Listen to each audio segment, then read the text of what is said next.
Yeah, he wants them on. I just like to see. We don't need that. Big ones are not. Oh, there.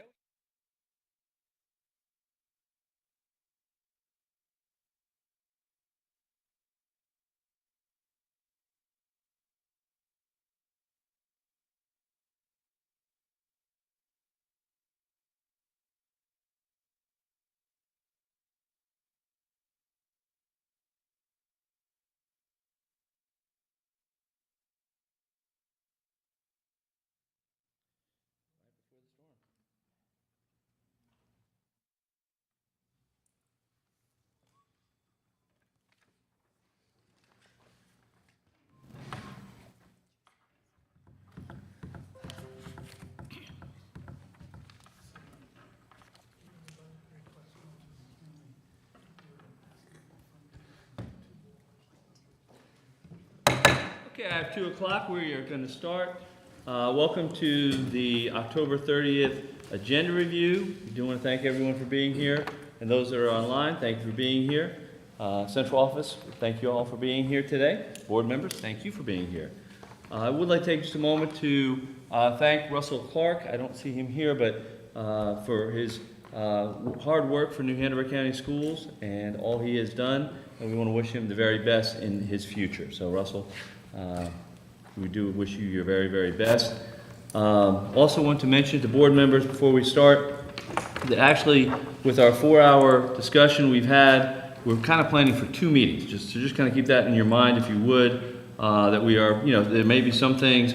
I do want to thank Ms. Craybill for agreeing once again to keep up with our times. But if we are at 5 hours and 13 minutes, and for some reason that number is sticking in my mind, but 5 hours and 13 minutes, then we may have to look at some things, not to delete necessarily, but maybe to move on to the December meeting. So we can look at that. And board members, just wanted to let you know that we did, Bowie shared with me that under information, Wilmington Junior Golf Academy, the gentleman is not able to be here. He's not feeling well. So we'll have to put that on another meeting. So that's under information for he will not be here today. So I just want to give you guys that heads up, ladies and gentlemen, excuse me. And at this time, Ms. Bowie, would you please call the roll?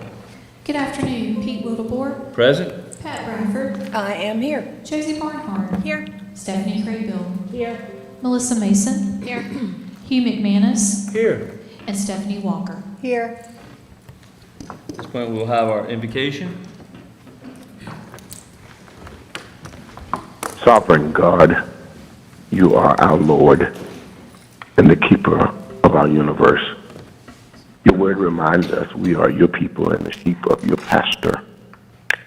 Today, as the board begins their meeting for the betterment of our schools, we thank you for the leadership, for every teacher, every faculty and staff member, and particularly for our students. We pray for your continued protection over every campus and all of our students. We pray specifically that you will grant this board direction, wisdom, and clarity in their decision-making so that whatever decisions they make will be for the improvement and betterment of our schools. We thank you for your guidance and your loving kindness. May we forever give your name praise. Amen. Amen. I've asked board member Hugh McManus to lead us in the pledge. Mr. McManus? I pledge allegiance to the flag of the United States of America and to the republic for which it stands, one nation, under God, indivisible, with liberty and justice for all. Thank you very much. Mr. Wilbur, where is Reverend Henry from? I'm sorry? What congregation does Reverend Henry represent? We'll have to ask Ms. Bowie that question. He represents Mount Misery. Mount Misery? Mount Misery. Thank you. Thank you. Continue on. We have the agenda in front of us. We need a motion to approve that agenda. So moved. We have a motion. Is there a second? Second. We have a first and a second. Any discussion? Yeah, Mr. Wildebohr, Ms. Craybill. I just wanted to note that I didn't know if this meeting was being conducted in the same pattern that we do our regular board meetings. And so we don't have times listed for many of the presentations. And so therefore, calling point of order on time won't be relevant. So I didn't know if we wanted to add times or if we wanted to just go with it and know that would be something out there. That's a good question. Why don't we, at this point, why don't we plan to add that for next agenda meeting? We'll go ahead and make sure we have those times allotted. I don't know, I could ask and start asking a lot of questions, but why don't we just go ahead and we will try to move forward on this one. So we have a first and second. Any other discussion? If not, all in favor of approving the agenda, please signify by saying aye. Aye. All opposed? Okay, that passes 7-0. Thank you, board members. We're going to carry on, and we'll carry on with the same idea. Ms. Crable is going to keep up with the time. Again, thank you for that. Moving down, and again, please stop me. And again, I'm going to ask it one more time. If something is, if we allot 10 minutes for something and you really think it's going to be longer, now's the time really to bring that up. I mean, if at all possible, so we can, that otherwise what Ms. Crable is going to end with, and please, Ms. Crable, remind me at the end to ask you about that. But, if we say it's 4 hours exactly, but the 4 things go a lot longer, then we're going to be here 11 o'clock again. So please, let's go ahead and discuss it. And again, let's err on the side of a little bit longer than a little bit shorter. So we're going to go through the order as presented here. Call to order, roll call, approval of the agenda, invocation, presentation of colors. And again, that will be provided for us by next week, exactly who that is. National anthem. Ms. Crable, I know you wanted to do that, but we'll probably pass on it this time. I'll pass, but thank you for the offer. But we'll carry on. Pledge of Allegiance. Who would like to do that for next Monday's meeting? I'll do it. Okay, Ms. Bradford. Ms. Bradford will do it for next week. We'll have the approval, student voice carrying on for 5 minutes. Teacher voice, recognitions. We have 10 minutes allotted for that. Dr. Barnes? 10 minutes will cover that. Okay. Classified Employee Recognition Program. Dr. Barnes, how long do you think that will take? We can do that in about 5 to 7 minutes, sir. Okay, let's say 10, just to be safe. Okey-doke. Again, if we get out a minute or two early, nobody's going to complain. Superintendent's report, 5 minutes. Is that enough time for you, sir? Oh, absolutely. Absolutely. That's enough time. Same for me. We've got an hour, a call to audience. Consensus items, we have 5 minutes. Does anyone see anything there that we want to pull off? Ms. Bradford, I see that hand up. I wanted to talk, have just a minute of discussion now about these MOUs and talk to Dr. Barnes about, have we tightened the protective requirements for vendors since there've been a couple of, things in the news and things not in the news. And I'd like to talk about requiring that the third-party volunteers that are coming in with these MOUs be fingerprinted at their expense. And then I'd like to talk about when we added fingerprinting, we added it for everyone who joined the team going forward, but we never dealt with the going backward because of the expense. And we did the math just a few minutes ago, and it was under $6 per student to have fingerprinted everybody in the school district, and I think that would be a good use of our dollars. So I'd like to see some discussion on that as we go forward with all these MOUs. It just reminds me when I read them all that, lurking there could be someone that could harm our children. Dr. Barnes, do we have any, what are the protocols with the outside vendors that come in like that?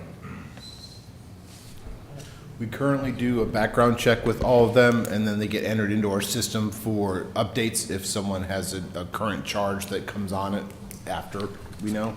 Okay.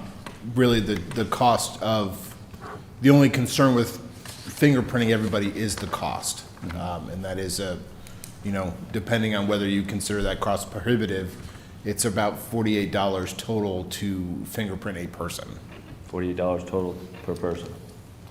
Okay. All right. I don't know if that would impact on our vendors or our people if they wanted to incur that cost or not. There's more to it. Ms. Craven? There's more, I think, Ashley, possibly, with the contract. When someone has a contract between our school district, there's some contractual verbiage in there for them. And what I think is, what we don't realize, or what you may not realize, is that you have the company that we may be working with, but then they may also have individuals who work for them, or they've hired, so, mother company here, but they may have individuals who are employed for them. So the mother company actually submits the contract. And, I mean, if you can elaborate on that. Yeah, I was just going to add that as part of our contract with the vendor, it says if they have employees that they're hiring to provide this service, or if they're subcontracting the service out, they have to do the background checks on those individuals, and that they're not allowed to have any felony backgrounds, or and there's some verbiage I can send you that's included in the contract if that's helpful, but that's part of our contract of what the vendors are agreeing to when we sign with them. I think that would be helpful for us all to see that, Yep, I if you can don't send mind. you that verbiage. Ms. Craybill? Yeah, I was just going to make a note that this really wasn't part of the consensus item discussion, that we probably want to add that. If we want to have this discussion, we probably should go ahead and add it to the agenda, because Dr. Barnes doesn't manage every MOU. You know, Ashley pretty much does, and our legal counsel would be the one that would insert that. That's just my 2 cents. If we really want to discuss it, then we should probably have a separate item. It's not a consensus. Yeah, we can add that on to our December discussion. That's fine.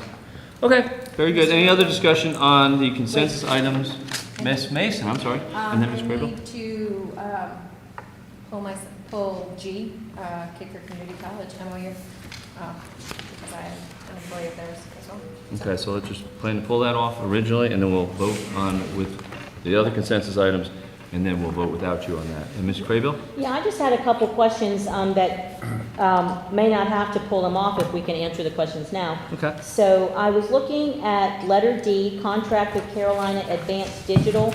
I don't remember reading this MOU before. I mean, is this a new company, new contract to manage these services for us? No, it's not. We've used them before. Okay. Not a big, it was very thorough, I just hadn't remember reading it. Letter E, Laney's intercom replacement system. Question there is, will the current system be operational during the upgrade? Yes, it's operational now, and it'll stay operational. We're looking to do the upgrade over Christmas break, so that way we are not causing any interruption at all at school. Okay, sounds good. Then in the letter G, the MOU between, Cape Fear and us for the Marine Science Academy, this is I noticed that the dates were June of 2023. So we're already following it, is that correct? We're already in it? Yes, we had one change with the boating that was changed, that they asked our attorneys to look at it again, so we're bringing it back. Okay, yeah, I didn't know, it didn't note in there what we were looking at Yeah. for change, so that's helpful. On page 1 of that same MOU, it's talking about prohibiting direct contact with students, and I'm wondering how they can provide instruction and stuff to us if they don't have a contact, unless we're talking about they can't email, they can't phone call. Is that what we're talking about? Can you tell me again when you're Yeah, it's looking? on page 1. Let me try and find it. I have so many of these tabs open. I wrote down page 1, so I would be able to find it fast. Which is college. It was under the responsibilities of Cape Fear Community College. And so it's really page 2 of what was put in there, but it's page 1. It says, it's on, I think it's, Are you? I think she's somewhere here. where is it?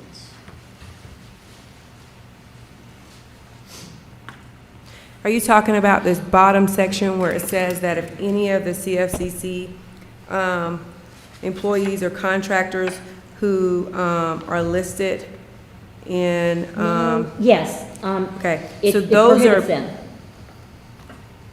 so those are employees that, if you'll see, they actually are listed and something would be flagged with them, so they would not be having any contact with students. If you're talking about the same Okay, section. so it didn't mean all of them, it just No, means because ones above is that- the one that is, If you look at the one above, it also addresses, this is the one, it says, shall prohibit all of the employees and independent contractors who are listed on any of the above list or registries currently specified, and then it says the statute, from having direct interaction with Board of Education students. Okay, so the Okay. paragraph above says we're gonna check them, and then the Yeah. paragraph down says if somebody doesn't make the list, then they can't interact with our students. Yes, But they could still be providing info behind the scenes. Okay. Okay.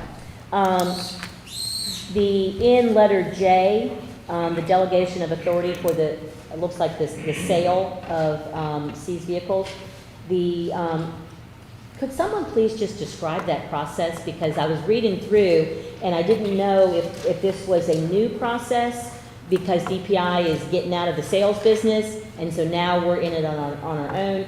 And are other districts around the state using a similar process and the same company? Yes, so this process is, we're recommending for it to stay the same as it has been over the past several years.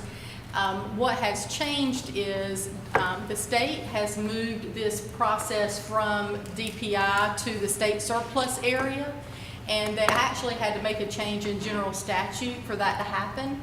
And when they made the change in general statute, they didn't include the piece that allowed for this company to continue doing the sales once the fair market value got to the 85%. And so for us to continue to use this service, we have to have our own agreement now. Even though the state's using this same company, that they go through the process of bidding out and selecting this company to hold the vehicles. But because that wasn't the sale of the vehicles wasn't included in that agreement, is why we're having, all the LEAs now are having to do their own agreements if they want to continue having this company do the sales. Gotcha. And we did evaluate this, so we did look at this, and the attorney was very helpful. They actually helped get the agreement together. And we looked at, if we did this ourselves, would that be more profitable versus using this company? But we would have to store we'd have to get the vehicles here, we'd have to store the vehicles, and then we'd have to sell them and get the titles for the vehicles. And I think a long time ago, we tried to do this, and it didn't work well. We spent a lot more time on this than we had anticipated. So once we reevaluated, we determined if we could leave it as is, the way we're used to this working would be best for us. So this agreement's really just to keep in place what we've been doing over the past probably 5 years. Okay, thank you. Thank you. And I had, one last one. Go ahead. In the budget amendments, when we were talking about transfer for CTE support services contract, for some reason, I'm thinking that CTE funds have to be managed differently through Perkins instead. So I'm wondering how we transfer those. So- It's on the first one, State Public School Fund Amendment number 1. Yes, so this was actually staying within the CTE budget, state budget, but they were just transferring between different lines. So it actually went from an instructional CTE budget code to a support CTE Okay. budget code. So it's still within CTE, it's just that purpose code. Okay. Which is at the level that you guys approve our budget changed, and so I needed to bring that back to you to let you know we were changing. So they were able to identify funding that was originally going to be used in the instructional area to be able to provide a little bit more funding for some contracted services that are at the support level. That makes sense, yes, Okay. thank you. Thank you, Ms. Sutton. Perfect. Ms. Bradford? Okay, 4 things. Number 1, Ms. Mason is recusing herself. We set up in policy, we set up in the ad hoc, that we would go ahead and deal with that now, and then it would be listed on the agenda for the main meeting, so that we didn't have to do the vote, but we could do the vote today and get it out of the way, and then it would just be a part of the consensus, and you would read that out. We're voting on these things, but Ms. Mason's not voting on this one. Remember, that's what the ad hoc agreed to. Are we ready to adopt that now, or do you want to wait a whole month to do that kind of thing? I would say we probably need to wait a month and do that. I mean, it's only one thing, so we just her off that one thing. I, like Ms. Crable, had a couple questions. It seemed to me of all of the MOUs, there were probably at least 3 that had older dates. Is that common, where they sign it on about the time that it's written, and then we sign it 2 or 3 months later? Is that common? It depends. Which one did you? There were several of them that way, at least 3, maybe more, where, you know, it was signed by the people who brought us the MOU, like in July. I counted the months on that one, and I just wondered, is that just a common procedure? Are those vendors that we work with all the time, and so they're used to it, there being a lag time between? No? No, so typically what'll happen is if we're bringing it back to the board for, there's an adjustment. Okay. I'm not familiar, or either, those of you who have contracts listed, are you familiar with any? This happened with the voting provision. I know this happened because they asked for, they wanted to remove it. So that's what happened with the voting provision. I can tell you, when it's happened before, in my case, I want to make sure that the outside organization has signed the contract. So sometimes they will get it back to us later after we've agreed on all the procedures and processes. And when it has their signature, then we bring it back to the board. So sometimes that happens as well. Well, you're saying that out of the A through J, There were probably 3. I can go back and look Yeah, I at was it trying for to you. find him, Ms. Bradford, one. too, but I don't, There's more than one. I just started looking. C, contact date of 7/1/23. Is that what you're referring to? Yeah, probably. But there was enough to make And then it me was signed wonder. a couple weeks ago, so, whose contract is Public Consulting Group? Is that yeah. Student Services? C, contract with Public Consultant Services, LLC. I think it's Dawn's, isn't it? So we, for the PCG contract, we were going back and forth with the rate, so that's why there's been some time lapse there Okay. with that contract. Okay. Did you have any questions? Yeah, go into the seized vehicles and the Martin storage people. I had worked with them in the past for years. They're very reliable, but did we do an RFP with them at the time? Are we just continuing doing business with them, or have they gone through the process? They went through the process with the state, so my understanding is that we do not have to go through that process. We can just piggyback off of that. But if Mr. Vogel has anything else he would like to add related to that, because I know they've been really involved with helping us out with it. Mr. Vogel, you No. have anything to add? No, I don't have anything to add to that. I know Leah Sink has been your contact on that. All right, thank you. Anything else? I'm good. All right, Ms. Walker. So I hate to go back and talk about ones we've already talked about, but I feel like that's the way the process has been working. I just had a general budget question about the Laney intercom replacement. How do we deal with that when we have expenses that large budget-wise? Where does that money come from? So, Good question. Eddie pulls it out of the money store. comes out of, Money tree. there is no superintendent discretionary fund. Oh, no, I wouldn't. no. It's not. Slush fund. I knew it. There's no slush fund. We have to go into what's considered the savings, General fund. our general fund, to get those dollars out. Okay, so a follow-up to that is, I have been looking into lottery funds, and I know, this is probably a bigger discussion for maybe a finance committee time, but it made clear to me the legislature tells us where we can spend that money. For the lottery. All the lottery money. So the two behind you there, right there behind you, the two experts. So lottery funds have to be used for the schools. The restrictions would include you can't use lottery funds for mobile units, athletics, or administrative facilities. But other than that, it's just restricted to whatever the legislature says we can spend it on. Right, it's public school repair renovation fund. Can you share with them how much we get typically a year, and when do they release the funds for us? Yeah. we receive the money quarterly, and I don't have with me about how much we get every quarter, but we have projected during the last budget process, we projected out how much we thought we would receive this year, and that was part of how we funded some of those capital projects during the last budget process. I know if anybody wants to go buy a lottery ticket, there's usually a little card there. I think I picked it up, but I didn't bring it with me, but New Hanover's gotten quite a lot, so. Okay, that question. And so I guess my last question on J was the seized vehicles. It says in here that it goes to the county clerk. At that point, does it just cut a check to the schools after that? Yeah, so they collect the fines and forfeitures for us, and then they cut us a check, usually it's about every quarter. So they get the interest on it. Thank you.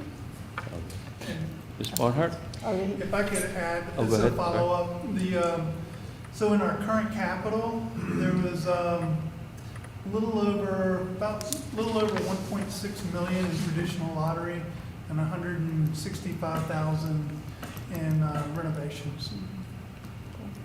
And that's pretty typical, it's pretty consistent year to year. Okay. Question.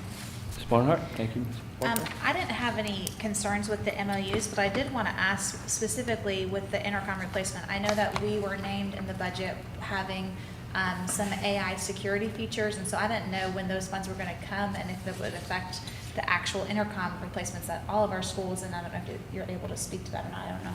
Yeah, no, so that's That more would the be cameras. That The deals with cameras, the okay, so it would be a yes. different Differences. communication, okay, Yes. all right, that's all.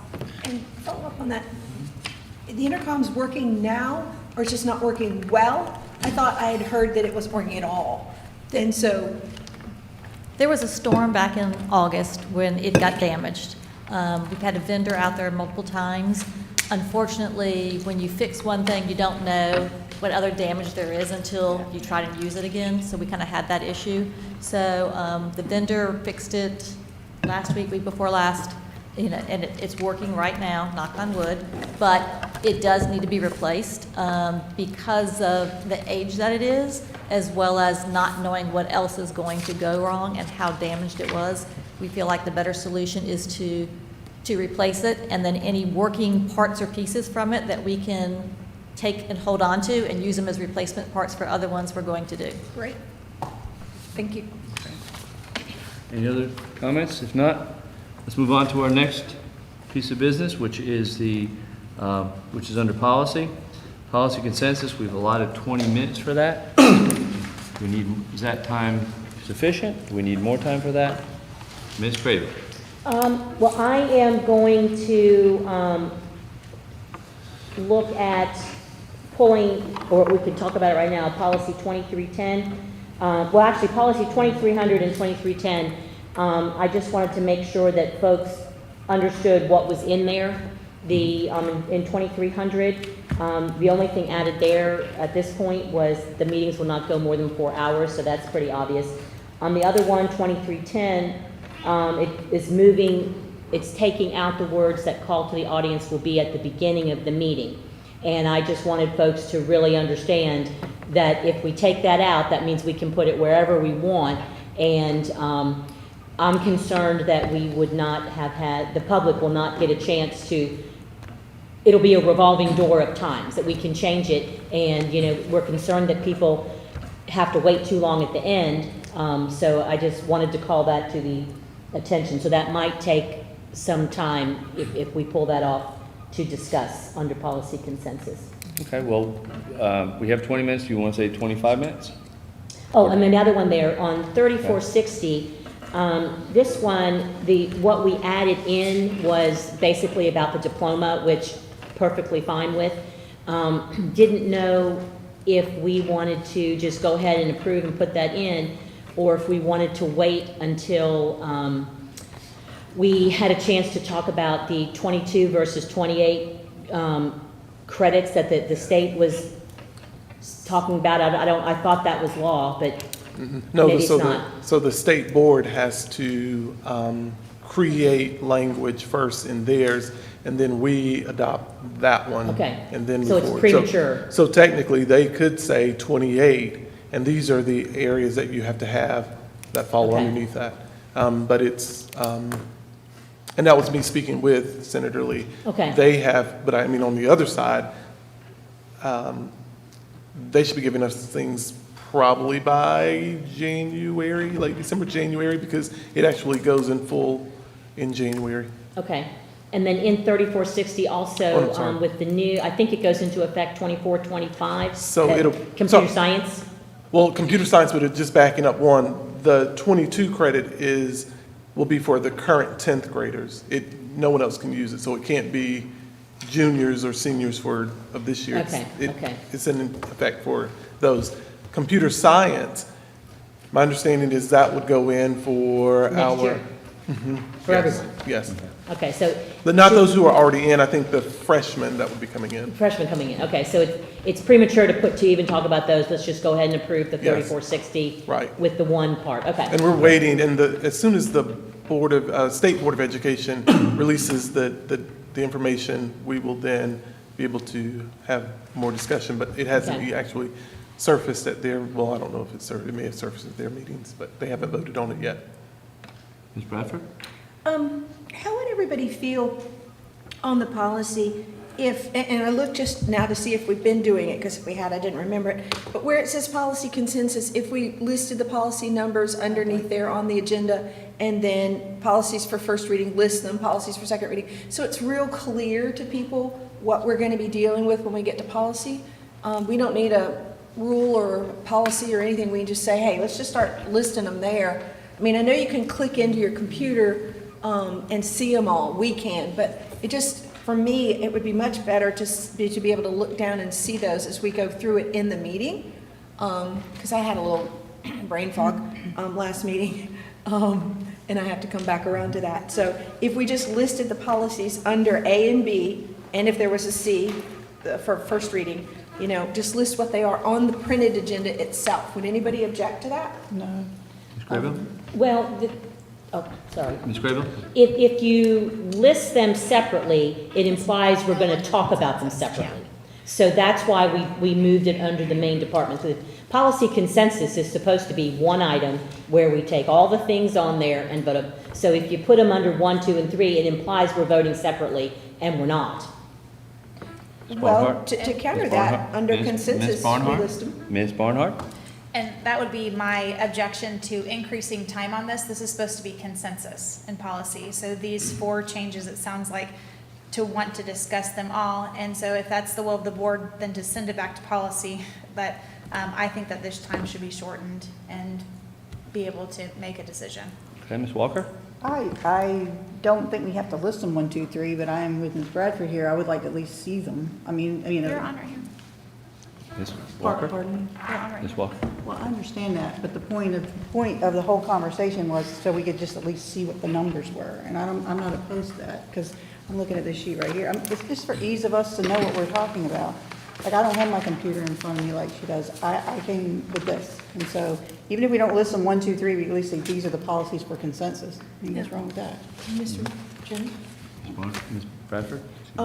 We do it with the consensus items that are MOUs in the hope that we don't have to talk about them. And so, Ms. Bernhardt, to direct that, I don't want to talk about them anymore.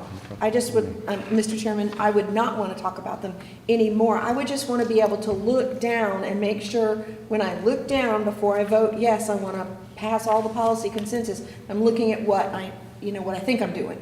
I want to add no more time. In fact, I want to subtract time by just listing them there. And we can try it. If nobody likes it, we can undo it. And it just Why makes the don't you piece of make a- paper go a little bit longer. I think we can make a motion at this point, if you want to make a motion to do Okay. that. I think because we do have I people make a that are on both motion that we sides. list them underneath the policy, not adding any discussion time whatsoever, but just we list them out, and these are the ones we're going to be voting on. Policy consensus, policy for first reading, it'd have a 0, policies for second reading, whatever that number was. And that way, like, for example, where it says policy consensus 20 minutes, if there were 15 of them there, and anybody wanted to pull off 4 of them, we'd know we're never going to make it through 20 minutes. So just, I don't know, it just makes the agenda easier to read. And Okay. We have a motion, is there a second? I will second that. First and second, any further discussion? Okay, so we have the motion in front of us to add the individual policies listed out under the overall agenda. Ms. Bowie, would you please call roll, because I think we may have a close vote here. Ms. Craybill? Yes. Mr. McManus? Yes. Ms. Mason? Yes. Ms. Bradford? Yes. Mr. Wildebohr? Yes. Ms. Barnhart? Yes. And Ms. Walker? Yes. Well, there you go, I was wrong. Yes, So ma'am. I would like to echo Ms. Barnhart's sentiments on that 20 minutes for the policy consensus. It really should only be 5. Yeah. You know, like everything else. But I would say that we might want to leave it at 10 because I'm feeling that board members will have feelings on moving the call to the audience randomly. Okay. So, but that's just my thoughts. So you want Ms. Walker? Sure. Well, just a follow-up, Mr. Chair, that's fine. I mean, I guess, is this the point where we discuss whether we're pulling one for discussion? Yes, please, absolutely. So if we know we are, then perhaps that will dictate how long we spend. Absolutely. That's Yes, where, please. that's where I was going with that comment, is the only one I think that would cause the most heartburn is policy 2310. So Unless, board- you know, of course, you have other thoughts. No. So board, we had originally listed 20 minutes. You had just mentioned 10. Does everybody think 10 is sufficient, or do we want to say at 15, maybe cut the middle and say 15? Because again, I'd rather say we're going to get out at 9 o'clock and be out at 8:55 than 11 o'clock. Question? Yes, ma'am? I understand 2310 has moving the requirement to have it at the beginning of the meeting, and you want to talk about it. Or there may be board members, Mr. Chairman, who want to talk about it. Is there any reason why we can't talk about it now, so we don't have to talk about it later? Or are we just talking about it so the people who are listening can hear us talk about it at the main meeting? But why can't we talk about it now? I mean, I don't have any reason. Ms. Walker? Well, I would, I guess, be okay with that. The only thing is, these are action items, and I feel like those are usually done at our meetings when we have discussion. Right. Because that's when we go back and forth and decide if there's a change, perhaps, or to the motion. Good point. Good point. But we could have the discussion now and not vote, either way. Well, Or we could vote. why don't we just leave it as it is, leave it there. We'll move it by Ms. Craybill's recommendation to 10 minutes, if everyone's fine with that. Okay? Policies for second reading, we have 10 minutes listed for that. And there's 3. Can you see that up there? Because I, again, also don't have that in front of me. Okay, Ms. Craybill? So that one, I would move that one from 10 to 20 because the main reason I mean, I think 5008 and 7305 those are pretty straightforward. We've already seen them and we haven't made any changes from one to the other. But policy 7205, the standard of professional conduct, that one was cut short because although the conversation was lovely, we were out of time. Ms. Barnum and Dr. Faison both had comments after the meeting and came up to the dais to ask those questions, and I believe that those should be answered, you know, publicly. And so this is a very, I'm going to say controversial, maybe we'll use the word complex like we used at the curriculum committee, but this is one that I think we don't have consensus on and specifically the letter Z. Okay. And I would actually mention, you know, because I think I do agree with you on that. I think we need to, I think 20 might even be a little bit short. I would say 25. I would like to move that to 25, unless there's a big problem with that. Ms. Walker? No, only thing I had to add is, I mean, I did watch a little bit of that. I hate that we left this policy came out of policy committee without staff fully weighing in. That bothers me a lot.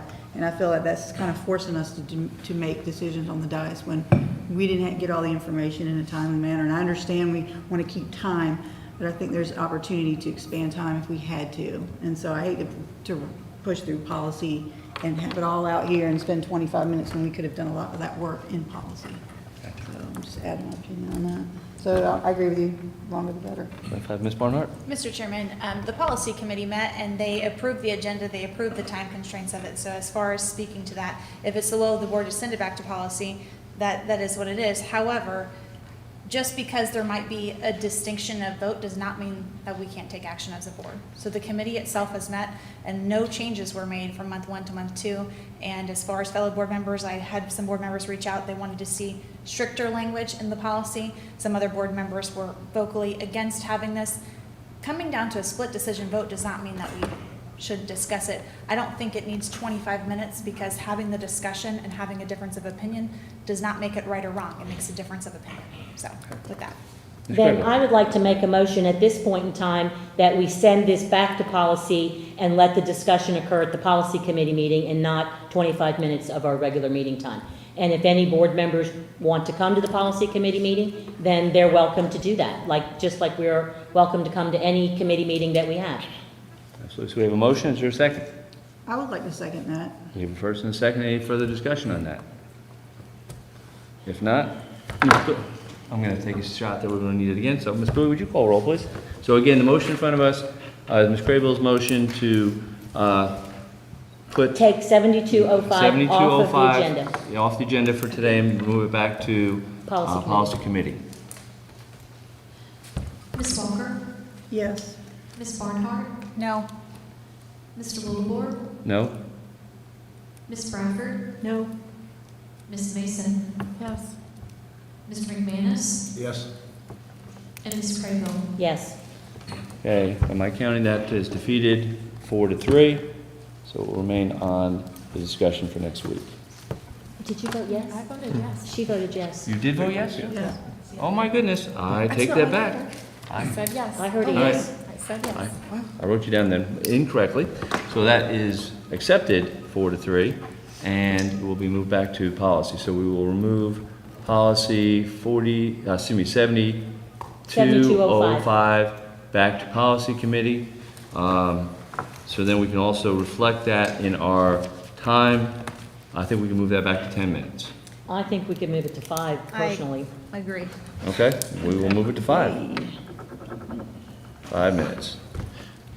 New business, calendars. Mr. McManus, Ms. Walker, whoever wants to If he speak. wants to go first, he's ready. He's a sucker. Ladies first. Ladies first. Ms. Walker. Thank you, sir. Well, I guess I just want to make sure that we did, I know we got an email that the date, there was one day in April we hadn't added. We fixed all that on the calendar, so that's all good? Yes, we had put 31 days in April, and we moved it back to 30. We had put 31 days in 25, 26. Just to remind the board, the committee actually will bringing you the calendars for the next 2 years so our parents can plan a little more in advance. But we fixed April to 30 days, and we added an undesignated workday at the end to make that correction. That's all I have. Okay. Ms. Mason? I noticed that the way that it breaks down is very similar to what we've had. And I know that there had been talks of conversations with Cape Fear Community College and/or UNCW, I can't remember if they were included. How is the progress of that so that we can better align our schedules with them so that our dual enrolled students are not having as much of a problem as they've been having? They are working. Well, in speaking with their senior staff, I think they're going to be bringing something. It wouldn't be this school year. I think it's not the upcoming school year. It would be the following. So it would be in actually 2 years. They wanted us to align our spring break closer to theirs. Was one of the things that they specifically asked for. Okay. How much time would we need to allot from either or all three of you? It depends on how many questions the board has. If you watch the calendar committee was very aligned. So we're right in tune. I mean, it just depends on what questions that the board has. I mean, this is the time to ask them. We actually approved two years of calendar. Right. In one meeting, and everybody was happy, and there wasn't a soul on the committee that did not get to speak. Okay. Make sure the public knows that we're doing this. It'd be the only thing I'd say. So if they object, that they object between now and next week. Mr. McManus or Ms. Walker, how much time again, what do you think, 10 minutes, 15 minutes? Board members have questions now, and if we don't have any questions then, I don't see why we need to have it much time at all. I mean, we put 5 as a minimum, but I mean. We'd have to take it back to the calendar committee if it's something that Right. Right. Right. Why don't we? create a change of any kind. Okay, what, Ms. Ms. Barnhart? excuse Well, me? I want to ask questions, and this might have already come up, and so to just answer those, but a few concerns have been on the day of Halloween versus November 1st as being a holiday, having election day and having school in session, so I don't know if those came up in discussion, and then as well as the pilot program that the state allowed for district, you'd have to, wouldn't necessarily be chosen, but I don't know if that came up in discussion, so I'd just like to hear that feedback of potentially having the flexibility to take exams prior to December 31st, but allowing that remote work day, so I didn't know if that was in discussion. I wish you'd come to the committee meeting, because then you could have brought it up, because anyone who had any serious questions about anything, that was their opportunity, and was open to the public. And Did now you- we fast forward. It's on YouTube. It was the best calendar committee meeting we've ever had. Everyone was positive, everyone was heard, and I feel like if we take that back, you're gonna have to call us to have another calendar meeting, but if that's what What was the the question? charge of the Did- board wants us to do, I guess we'll do it, but I don't I thought I suggest we heard do that. I thought I heard a question about Halloween. Was that the question? I'm sorry, I Yeah, didn't. I was gonna take that one on because we had a whole group of very well-balanced principals, teachers, staff members there. And their concern was they wanted to have the day after Halloween off as opposed to the day of because students were gonna be wired. And that was a preference for staff members. Your second question? Election day, and just like Didn't as we far as have people. election day off? It's a work day. It's in We do yellow. have election days off. We have it off. Yes, election days are off. Both years. All right, well, I'm going to say 5 minutes, and hopefully we won't go longer than that. So put that, if Can you we would, make please. sure when we put out the meeting announcement, when we put out, we are going to vote on the calendar? I'm just scared. People just have to look. I mean, this is no different. It's on YouTube if Yeah. you wanna watch it. Okay, next we have the Equity, Diversity, and Inclusion Committee. That discussion, what do we feel? That's going to be maybe 15 minutes? I don't even think it needs to be that long, sir. The last month in the information meeting, I was not allowed to make a motion for it, but I had expressed the fact that these are outlined, the demographics that we have to report to the state as well as federal level. And so in our work session a few months ago, I had expressed concerns of the alignment of EDI. One of the things in particular that I noticed was military families, and I think that relates as far as transient population. In our district as well, we have migrant families as well as homeless students. And so I think when we talk about supports, I feel like that's something that almost never is represented. So as far as the conversation of this, I think my goal and intent, if it's the will of the board, is to direct the superintendent if there are changes to be made in either the definitions or any of our strategic plan goals, for him to bring that back forth to us as a board to potentially look at updating those goals. So, Ms. Walker? So as a surprise to me, I know there's 3 of us on the board that are on this committee. I am actually glad to see that folks want us to improve EDI committee, especially as it aligns with our strategic plan. I personally would like to see, probably budget money even allocated, especially since we have issues with disproportionality. We have had discussions on our English language learners. We are getting, a little bit in trouble as far as our disproportionality numbers, but also our AIG. There are a lot of things, and I would love to have a robust discussion on that. I don't know what the action item would be, except, I see definitions, that's fair. Subgroup demographics, I'm not really understanding. I know we had a good presentation last time on ways we can probably improve on that. And I would love to see ways to strengthen EDI committee in that regard.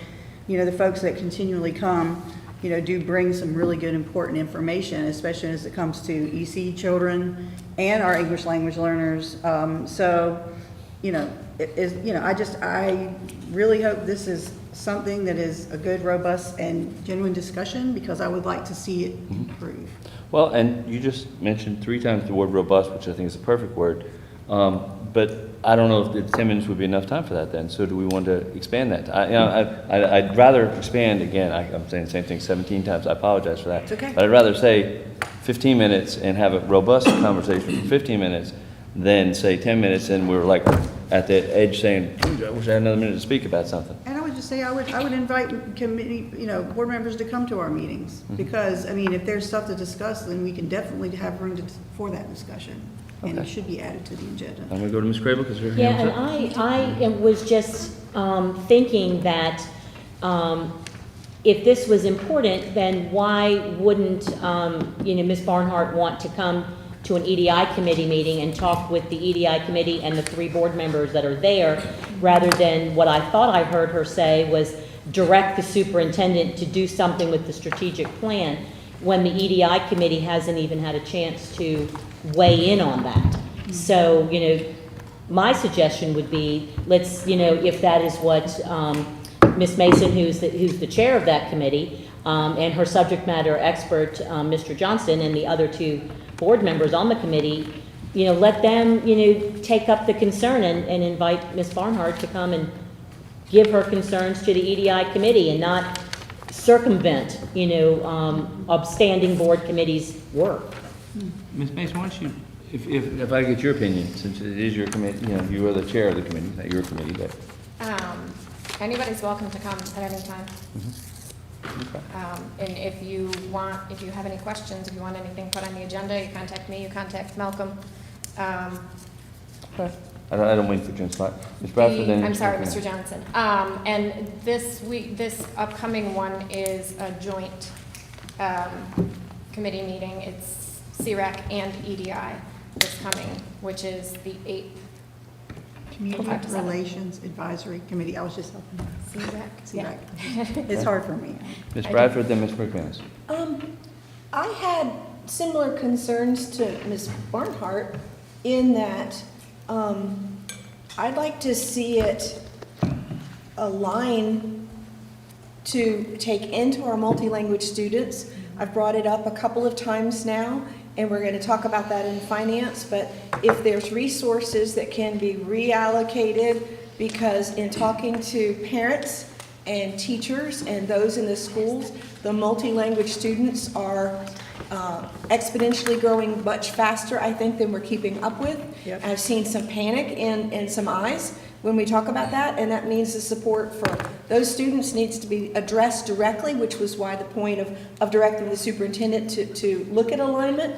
But also, just like she said, the military, I think we forget about them sometimes. Mm-hmm. And then the migrants, and everyone knows that the homeless are very near and dear to my heart. They're catching a lot of flack right now. But we have a lot of homeless students, and I just want to see a direction to where we don't spend it all talking about this group or that group, and look at all the other groups that we're not dealing with. And so that's my interest. So I liked Ms. Barnhart's idea, Mr. Chairman, that she direct the superintendent to come back with something so that we could just realign. Mr. McManus? I try not to talk too much. As nicely and professionally as I try to preface now when I say something that I'm sure is going to upset some people. We have board members who campaigned and ran against EDI. So that's a given. That is absolute. You can find that. Number 2, when I hear talk and discussion about moving those monies, what I understood, in another direction, I'm assuming you mean it has to be the director's position, because we don't have any budget with EDI. We've never had a budget with EDI. Number 3, any group, we invite a discussion. I've never seen you at an EDI, but I Speak to me, please. apologize. I mean, you are always welcome. It's an open door. And as I've said before, EDI is inclusive. Exceptional children. The discussions and the depth and the scope and the width of those discussions have been phenomenal. And it does make a difference when people hear those discussions. And so we don't have a budget, so we're very limited in what we can actually do. But trust me, it is a wide open, invited meeting. And it bothers me that we have people who want to get rid of it and then take those resources for something I don't know that's been designated yet, but I'd love to hear where they would go. This is an important part to me of this community, and it's important. So everyone gets allowed to voice their interests, their needs, and I think EDI provides that. Thank you, sir. Ms. Graybill?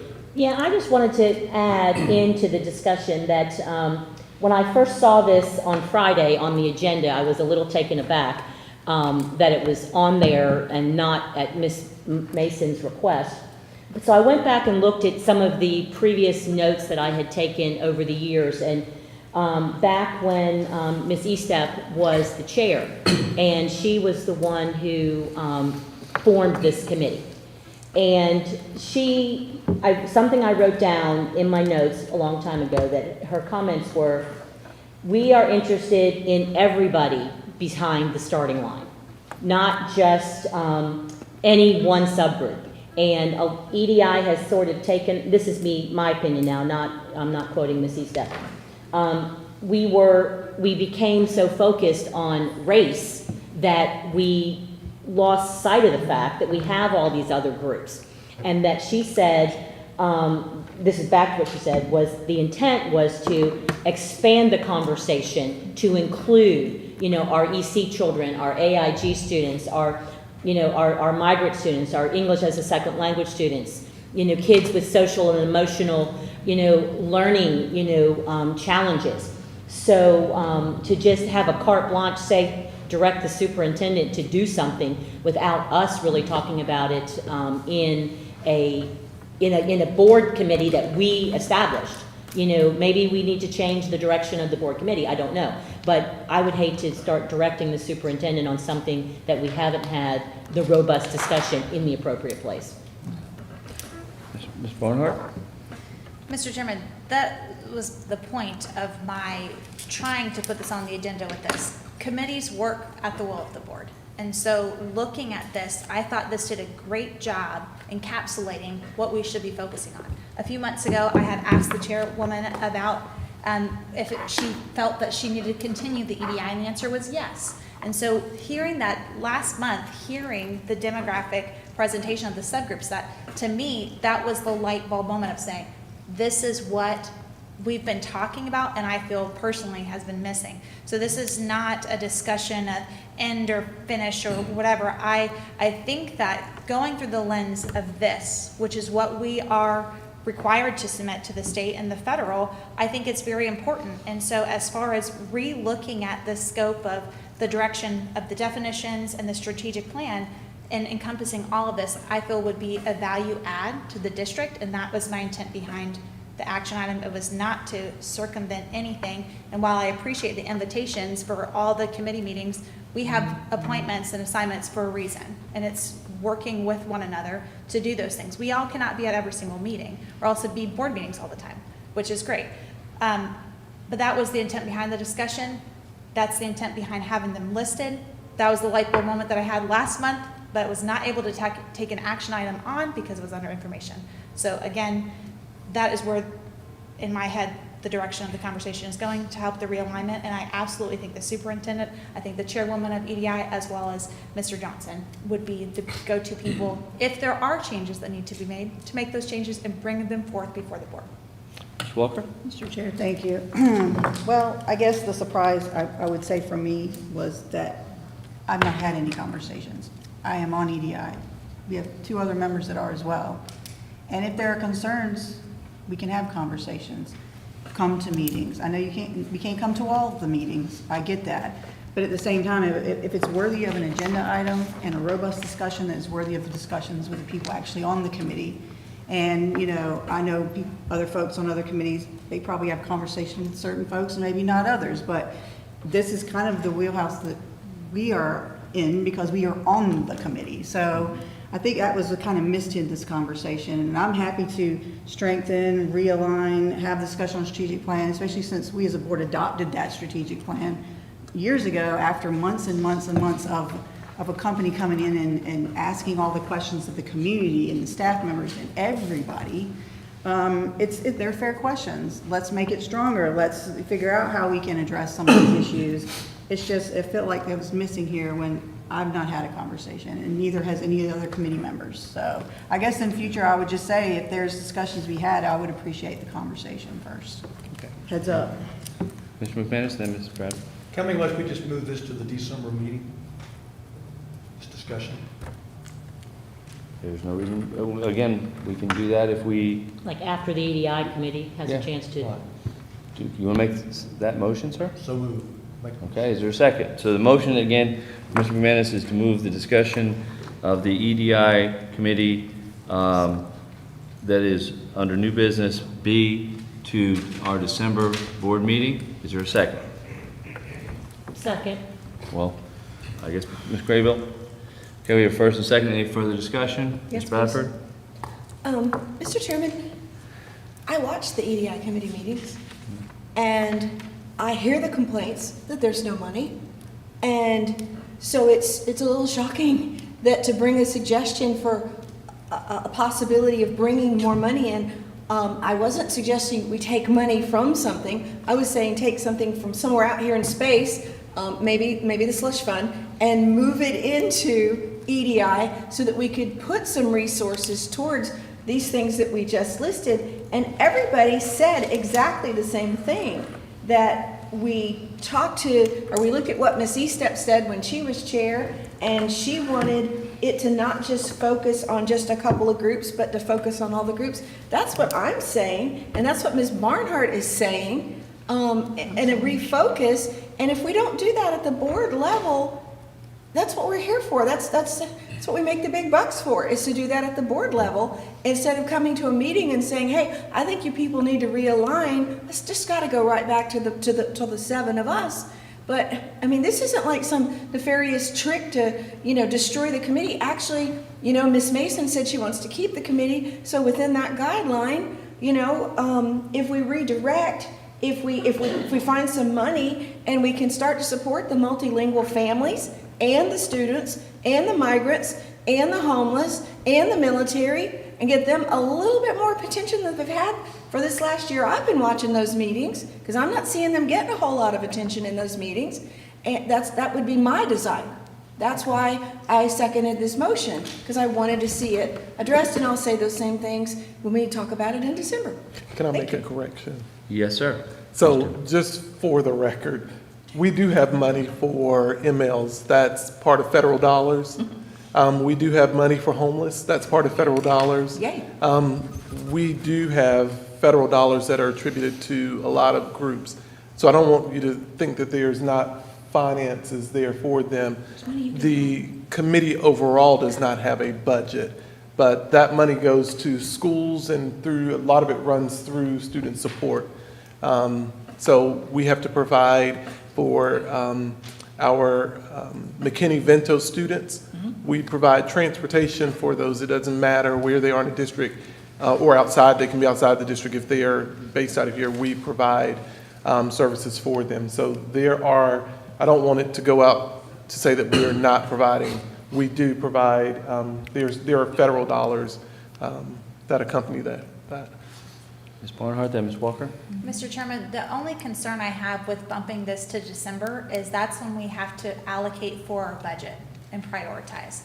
And so if we wait to push this discussion till later, the different opinions of different members of the board may be at a different scale. And so I would like to see it stay on the November meeting for that reason, and I will not be in support of the motion for that reason. Okay, Ms. Walker? I will slightly disagree, Mr. Chair. I feel like there's a lot of us that are on board with a lot of this discussion. And I know some of it's tied to finance. I know and I do understand that there's funding that absolutely is spent on our homeless population. I just think that it would be nice to be able to have it on the agenda at the next EDI meeting and really have a look at what we can strengthen, or especially with our strategic plan. And like I said, if there's things in that strategic plan that need to be, tweaked a little, or because we do know information. We have, as a board, heard information about where we could probably shore up some populations that aren't getting as much attention as they need. I'm trying to say it as nice as I can without sounding like an idiot. So I really would like to maybe put it off for another month and just see if we can come back as a committee to the board with thoughts and recommendations.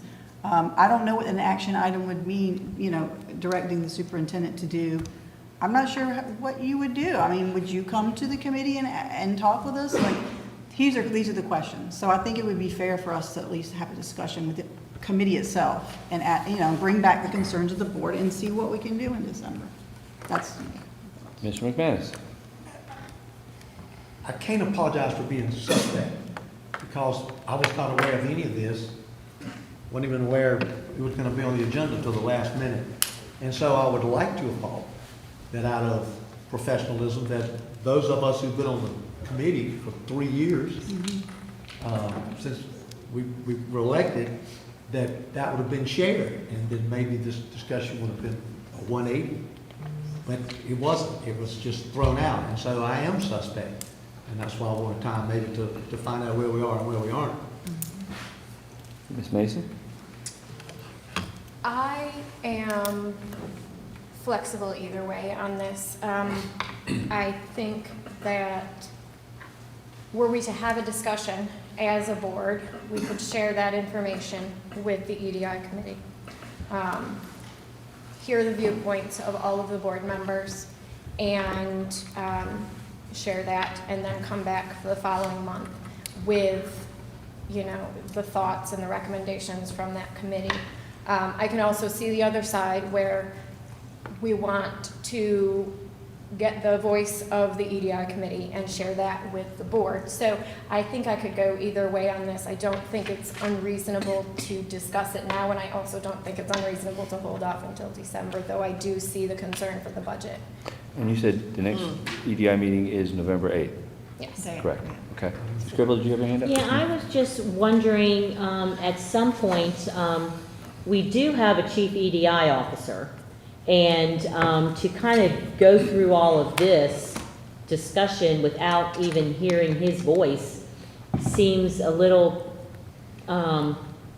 counter what we want to do if we're saying that we value our employees and we value their voice at all levels of the organization. So Mr. Johnson's not here right now, and so.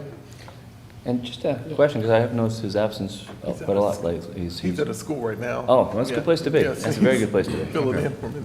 Okay. Mr. Chair. Yes, ma'am, Ms. Mason? I literally just received a text from Mr. Johnson. Oh, perfect. Okay, very good. And he said he would definitely encourage a December meeting so that we can have a time to deep dive. Okay. That was his request. Now, Mr. Chair, I'm sorry. Yes, ma'am? If you want some money in the budget, Please speak through me. if board members want money in the budget, Ms. Barnhart's point is well taken. And my thinking has been, yeah, we find some money somewhere in one of those mythical pots. And, but I hear, I'm sorry, I'm just teasing you today. I'm just teasing you today, I don't know why. I'm sorry. Yeah, just a pot right there. I'll say Oh my God, right Ashley's there, full. mythical pot. But, I hear the ML parents and teachers and so on come to the meetings, and they're just like, we need help.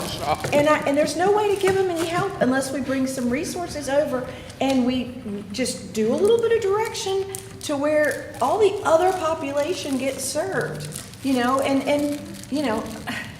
I'm gonna shut up now because I can say something to get me in trouble. I'm going to let Ms. Mason close that out, the discussion. Mr. Chair, I'm sorry. I got skipped. Go ahead. I'm sorry. Go One ahead. last point, because we're talking about the budget, but don't we rank in December? I don't. Yes, that's what I'm saying.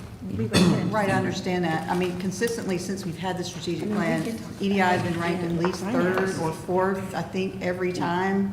It's January. Right, so we won't be ready. We're not gonna be ready until Okay, January. so we'll be ready. January is when we start discussing, that's when people, I guess, divisions put their asks in. Is that correct? Is that usually when that starts, Dr. Faust? Right. So, I mean, we haven't even done that yet, so. And a quick aside, and this is totally an aside, but we are starting up the breakfast again. I've asked Ms. Bowie to reach out, Dr. Faust to reach out to the county commissioners. So you all will be invited to join those breakfasts. So Can I get another clarifying? go ahead, clarify away, and then I'm going to finish So, looking at the about budget, we just received a state balanced budget. So we really can't talk about money yet because we're having to go through 4 months and do retro pay. Mm-hmm. And so I know that everyone wants to talk about it, but we have to put that in place. And so our finance group as Ashley is sitting there as calm as can be. And we're having to make sure that we settle up and pay the people correctly before we can go forward, and then we have other dollars that's in the budget. And so things are gonna run a little slow because typically it's not this late. But it's, just understand you've got it, the way things used to work in the past years, we're running behind because of our 4 months. We have to do 4 months of retro pay to make sure that everyone's retro pay is correct, and we don't want to not pay someone correctly. So that's their main focus right now.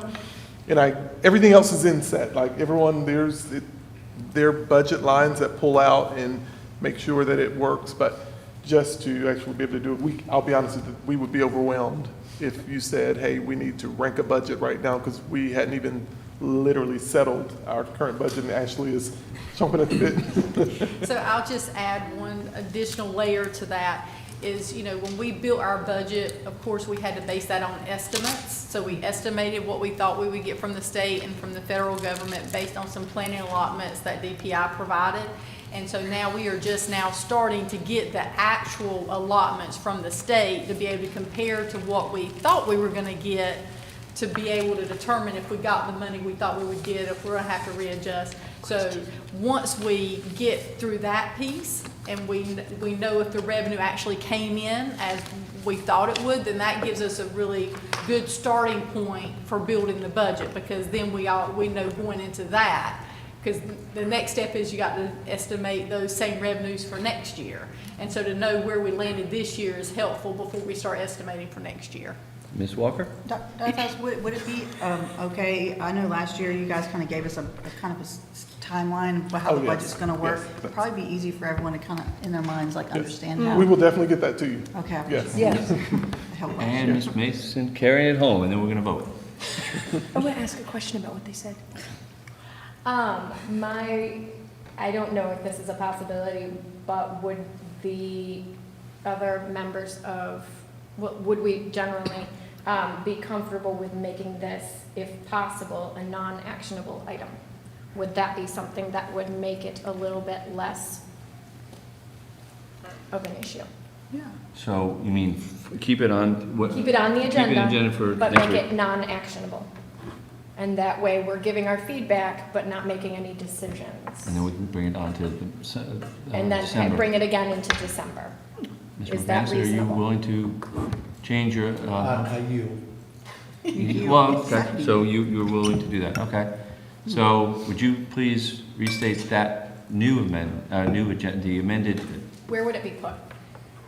Because We would move it. typically under any business items, they're actionable. Right. So if we're making it non-actionable, it would have to be under information, which we don't have. Well, we could add another line. Do we add an information line? I think we could. And that Okay, way- then we- then I would like to make a motion to add information and put the EDI committee conversation under that. Okay, is there a second? I'll second that. Okay, we have a first and second. Any further discussion? Ms. Cravel? Yeah, so under the main points, it says, district representatives will provide an update about the strategic plan, EDI goals, definitions, and committee, and how they are to be aligned with the subgroup demographics that are submitted at both the federal and state levels. Potential strategic plan goals to be approved by the board, as well as EDI definitions and committee. So the first two words there say district representatives, which means those people over there, and this gentleman sitting here in the middle. Is there enough time for them to put together the information that we're asking for? And I'm still not even clear what information we're asking for. Because all that I'm clear on is what the federal subgroups are. I mean, are we looking for statistics on the number of students, the percent of our students, whose programming is running this? I don't really think that we're ready. If we're talking district representatives, and that's up to Dr. Faust and the folks over there, what do we want them to provide? And, are they going to pull out the strategic plan in the middle of all this budget reshuffling and go through that when we're going to do that anyway in January? So I'm just concerned that we sit down and we talk about it, what are we asking for, and can they actually put it together for us timely? Okay. Ms. Walker? So yeah, I think, thanks, Mr. Chair, for our board member bringing this up. Perhaps the description needs to be altered. I mean, if we're bringing this back in December, maybe this can stay for December, this description, or perhaps the information can just be, a general discussion. I mean. Yeah, you're back to your robust discussion. Yeah, robust discussion, because then we can take that to the next committee meeting, and then we can get feedback, and then in December, we can maybe look more at this, since it's more detailed. That sounds good. Yes, ma'am?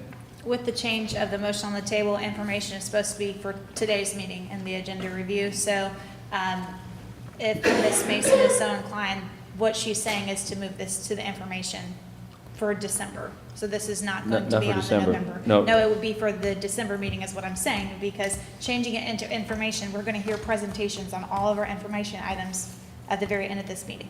So it's not going to be possible to do that today. Again, with the intent is, I don't believe that, I think that looking and having somebody reevaluate the strategic plan goals and definition was the intent behind it. We've had a work session, a lengthy work session, where people have openly disagreed of different things. This, I think, is the guiding line of a lot of the issues that people were having, to have those all laid out. So I don't see there being any purpose personally to move it off an actionable item agenda to talk about it. There's clearly, we do have differences of opinions. Having this as an alignment and a goal moving forward, if we don't want to come to that, that's fine, but that was the intent behind the conversation. So moving it to information, I don't think is purposeful at this time, but that would also push us to the December meeting being the information item, because it's at the agenda review that we talk about information items. Well, as we just discussed, we as a board can add it to our agenda for next week, even though what we typically have been doing is we've been moving information into our agenda meetings. For this discussion, the motion was to actually add it to the November meeting, so that's what the motion is in front of us. Ms. Bradford? I think, and that board member can correct me if I'm wrong, but I think that board member is possibly saying there's not enough time to get all this ready by next week, for it to be an information item next week. And that kind of actually makes sense. So maybe it just needs to just move as an item to next December and not put it in information. And I mean, we can continue to talk about it. We can have a discussion. But there's, to have the staff make presentations, we're already violating our ad hoc rules right there by saying, at this meeting, we want you to bring us a big presentation to the board meeting. So I would have to vote no on that, because I'm going to stick to those things we just agreed to a few weeks ago. And if they're locked down, at least with the finance department locked down with all the pay, or the back pay, figuring it out. And my question earlier was, didn't you say somewhere in something you sent us that you were hoping to have that finished by the end of November? Yes. Okay. Yes.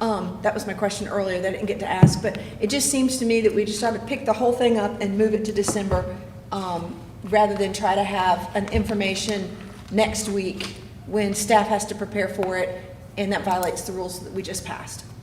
Ms. Mason? To clarify, I don't believe that was part of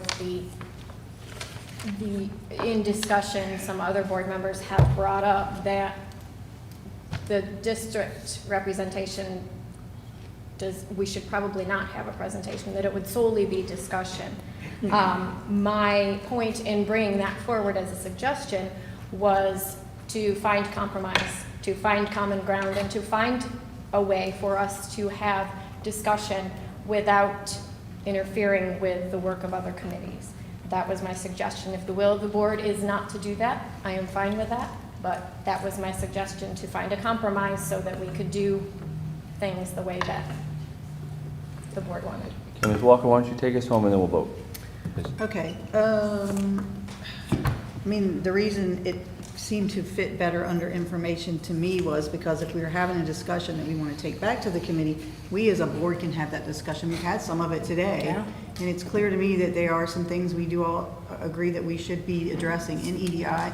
And I think that was the whole intent, to not have presentations from staff, for us as a board to have a discussion.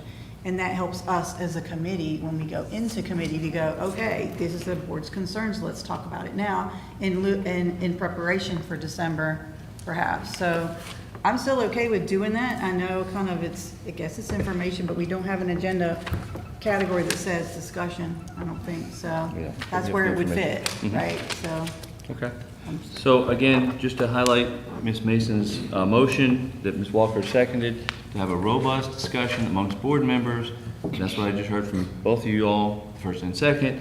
Not presentations from central office staff, but a robust discussion amongst board members about the EDI committee. We have a first and a second. That would be placed under information. I know that's adding a line here, but adding a line to our November meeting. Ms. Craybill. We don't typically have robust discussions after information presentations. So we're kind of going off course in two different ways. One, to Ms. Bradford's point, that we already said we're going to have information today. And number two, we don't have robust discussions after info. And if we were going to have a robust discussion, then why not leave it under new business? Except many of us are feeling like we don't want to vote. And I personally am leery of us saying, let's not have a vote, and then somebody bring up a motion, because that has happened before in the past too. So I'm going to stick with, I think we should just postpone the discussion until, but we have to vote on Ms. Mason's, you know. And in that light, Ms. Billy, would you please call the roll again? The motion is to have a robust discussion in November about EDI. Ms. Craybill? No. Mr. McManus? No. Ms. Mason? Yes. Ms. Bradford? No. Mr. Wildebohr? Yes. Ms. Barnhart? No. And Ms. Walker? yes. That's defeated 4-3. So we still have the regular it left on. So we would entertain another motion. Mr. Chairman? Mr. Chair, Yes, sir. I would consider Ms. Mason's motion was in the nature of an amendment, a substitute, and it was just defeated. So I think it goes back to Mr. McManus's motion to move the item to the December board meeting. Okay. And refresh my memory, who seconded that? Me. Okay. Ms. Craybill. Ms. Craybill seconded that. Mr. McManus, I did. Wait. That's the first. Okay, so we have in front of us the motion to move the discussion of EDI from the November meeting to the December meeting, leaving it under new business. Ms. Bowie, would you please call the roll? Ms. Walker? Yes. Ms. Barnhart? No. Mr. Wildebohr? No? Ms. Bradford?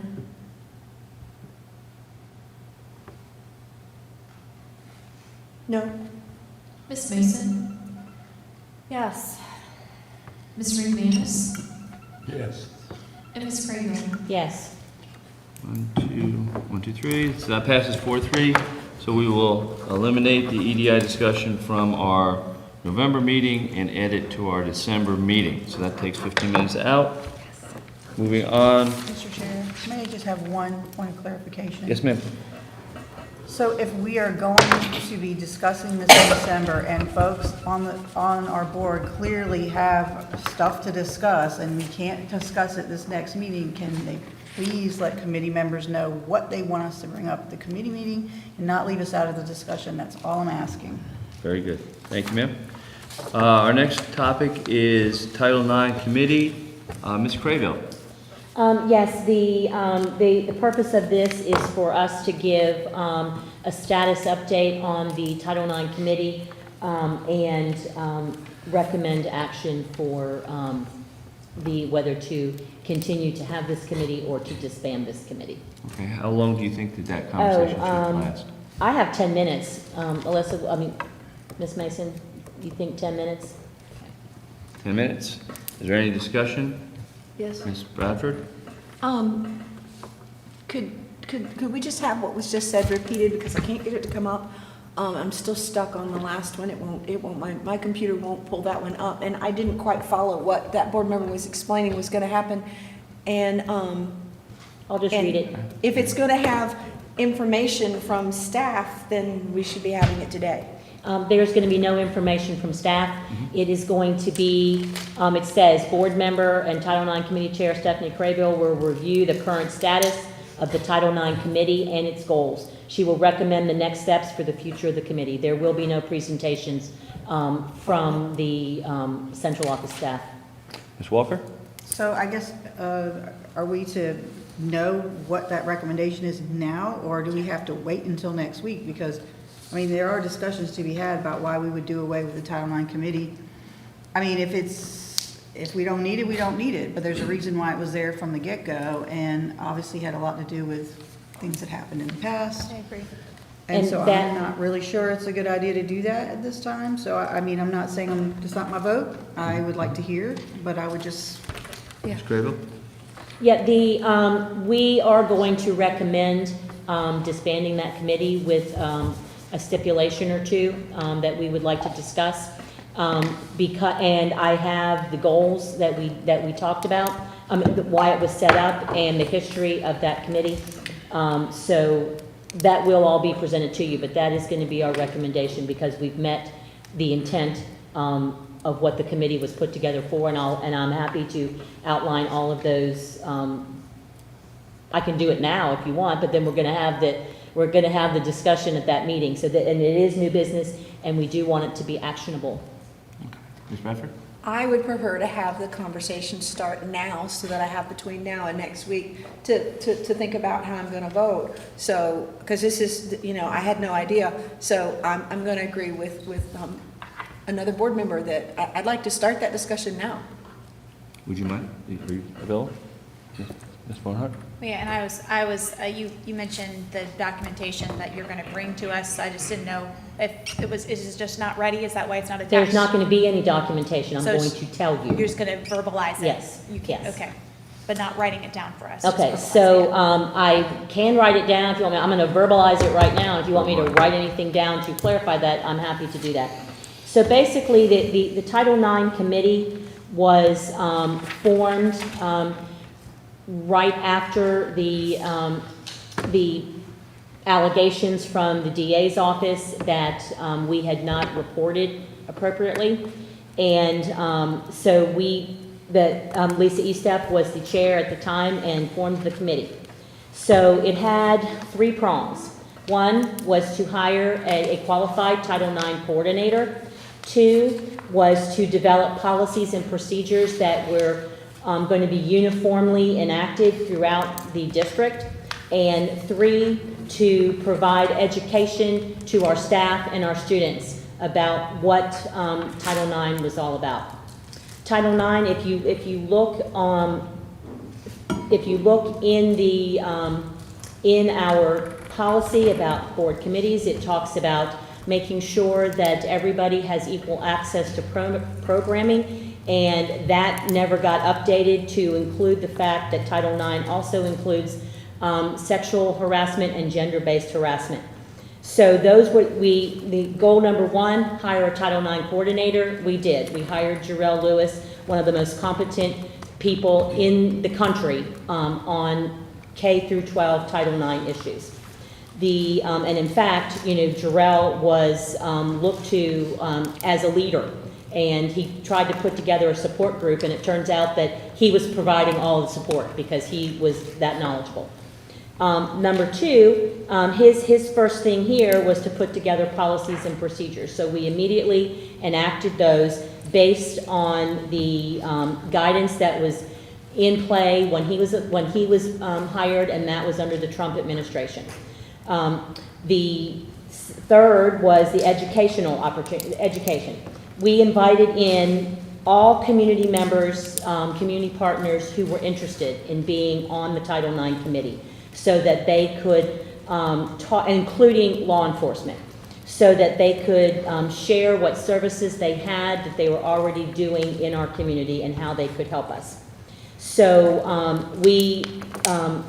when I first came, and I have been on that committee since its inception as a parent, leader, community member, community partner, and then as the chair. Ms. Walker was also on that committee for 2 years.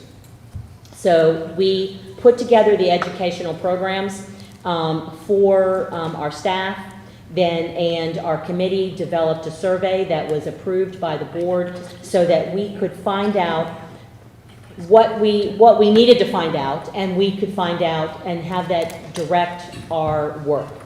So we have had a lot of educational training, put in place for our staff. It's mandatory training, and, Dr. Barnes, you can, jump in anytime with, mandatory training on that. And then our students, so that people know and recognize what it is, the sexual harassment, gender-based harassment, and if they feel like they have been discriminated against in any programming that we offer and any academic athletics that we offer. So that is where we have been. We developed an anonymous reporting system that has been used, the Ethics 360, also a front runner in the state and the country with that. We have since added the see something, say something, portion of that. So we have multiple ways of gathering information and keeping board members from doing investigations when we have to stay in our lane and be ready to accept a hearing appeal. So the only thing that, and then also too, we don't need the committee telling and the community telling the Title IX coordinator how to do his job. Much of what happens now is that we are getting in reports that are due to FERPA, and other HR laws that we can't talk about in committee. So the committee would really be doing nothing except sitting there, and there's nothing worse than having a time-wasting meeting. What we do want to recommend, to Dr. Faust and his staff, is that at some frequency, perhaps it's quarterly or maybe at the end of each semester, at least annually, a report to the board on, how we're doing. And we just need to come up with some parameters on what the how you're doing really looks like. Like, example could be number of, cases reported, number of cases resolved. So that's where we're going, because there's no need to have a committee that doesn't do anything. And we have a department. We have a Title IX coordinator. He has an HR, he has a Title IX investigator, he has an HR investigator, and so we have a little mini staff that is under the direction of, Dr. Barnes in HR. So we have all the things in place that we did not have in the past with things that happened before and reporting that did not occur. So that's it in a nutshell. And if there's anything more that you'd like for me to provide next, at the meeting on Tuesday, I'm happy to do that. I can write this down and post it up, but we didn't feel like it was important to get back together a committee that hadn't met in 2 years to decide to disband, or to start a whole new committee just to say, we're not going to have a committee anymore. So that's where we are. Ms. Mason? And to kind of add to that, we need to make sure that we are still holding our staff accountable and that we are being transparent in what we're doing. And so that was really one of the big things for me, to make sure that we are getting regular updates, not just on reports or occurrences, but protocol and practices that are happening in our schools, any law changes, anything that comes about, and being able to ask questions of the Title IX coordinator, just having that accountability and transparency available to all of the board members. Ms. Walker? Okay, thanks. So I guess the two things that stick out for me, I will say first thing, love it or hate it, the survey did tell us some information about what was going on in the climate of our district, and some of it was not great. And so we've not done any follow-up to that, or any kind of, I don't know what the follow-up would be, at least a discussion about what we heard. Secondly, we did have an athletic audit, Title IX audit, and we've not, as far as I know, had an update or addressed the concerns of some of our female athletes and the differences they have in their athletic, Facilities. Yeah, so I mean, if we are not gonna have a committee, I would hope that, you know, according to what I'm hearing, is that we would have regular updates. And I don't know if we have to be meaningful about that, meaning we have to put it on a quarterly basis or whatever. But I would like to know the statistics that these ladies are talking about, you know? And I don't know, just disbanding, I guess because I've been part of this whole process since, you know, this is my 3rd year, and dealing with all the stress and you know, and about all the terrible things that have happened. And I just don't want to be, I don't want to be not on the pulse of that. That's what I'm worried about. I'm worried if we don't have a committee that at least liaisons with somebody, that we're gonna lose sight of all these things that are kind of just dangling out there that we're just not paying attention to. That makes sense? It does, it does. Ms. Radford? I'm going to echo what I just heard. I didn't know anything about this. I saw it and didn't know what it meant. And if part of the goals was to strengthen tighten, you know, oversight of these things that were listed, I don't know. I mean, the curriculum committee normally doesn't meet but quarterly. But when there's stuff to do, like right now, we're meeting more frequently, and then we'll go back to a less robust schedule. So the idea that the committee hasn't met in 2 years is a little like, oh my, how did that happen? And so I would be in favor of keeping it just for the things that were said, because we're still in, you know, I brought up earlier about the fingerprinting. We're still in this era of, we're not out of the woods yet on some of this stuff. We're moving in that direction, but, you know, if we get harassment complaints, you know, we're not out of the woods yet. I don't feel like we've arrived at the bus station yet. So the idea of disbanding the committee I would vote no for that, just on what I've heard so far today. I want to get fully to the station, to where we go a long time without complaints, without any kind of negative action on all of this human resources stuff. Dr. Faust. Well, my concern, oh, sorry. Did he call you? Okay. Oh, my concern is with the changeover, the Biden Title IX regulations keep getting pushed back. And so was there any proactivity that the district had done to make those changes to be in alignment with the Biden Title IX administration? And if there's anything that we need to do to retroactively stay in with the current laws of the Trump administration laws, which are what's the present. So I kind of am alarmed to hear that this committee has not met, knowing the history and knowing some of the things like that. So I definitely think the bare minimum, there needs to be updates. And I don't know if that's a monthly update or a quarterly, like you suggested, but I think that those are some valid things to look into. Dr. Faust. So I'll tell you, the first I ever heard of a committee for Title IX was when I got here. Okay. It doesn't exist. Typically, there's nothing that, like, you can't, it's usually personnel or it's student-centered. So like, you can't bring it to the committee and say, what would you do on this, or this is what happened. It has to happen internally, and you have regulations, you have federal regs, and so that's what you're talking about. That sometimes is, well, not sometimes, it usually goes through our policies. What was happening is we weren't doing it. That's what got us in all of this. You weren't doing it. We have a Title IX department now. In some districts, it's split up, where the adult part of it may be handled in HR, and then you have the kid version in student services. But you have to have someone who's trained. It doesn't come to a committee because you can't present any of the findings and facts to it, because it typically lands somewhere else. There's other actions if there's findings. So what would happen is, where would you find out? In a closed session.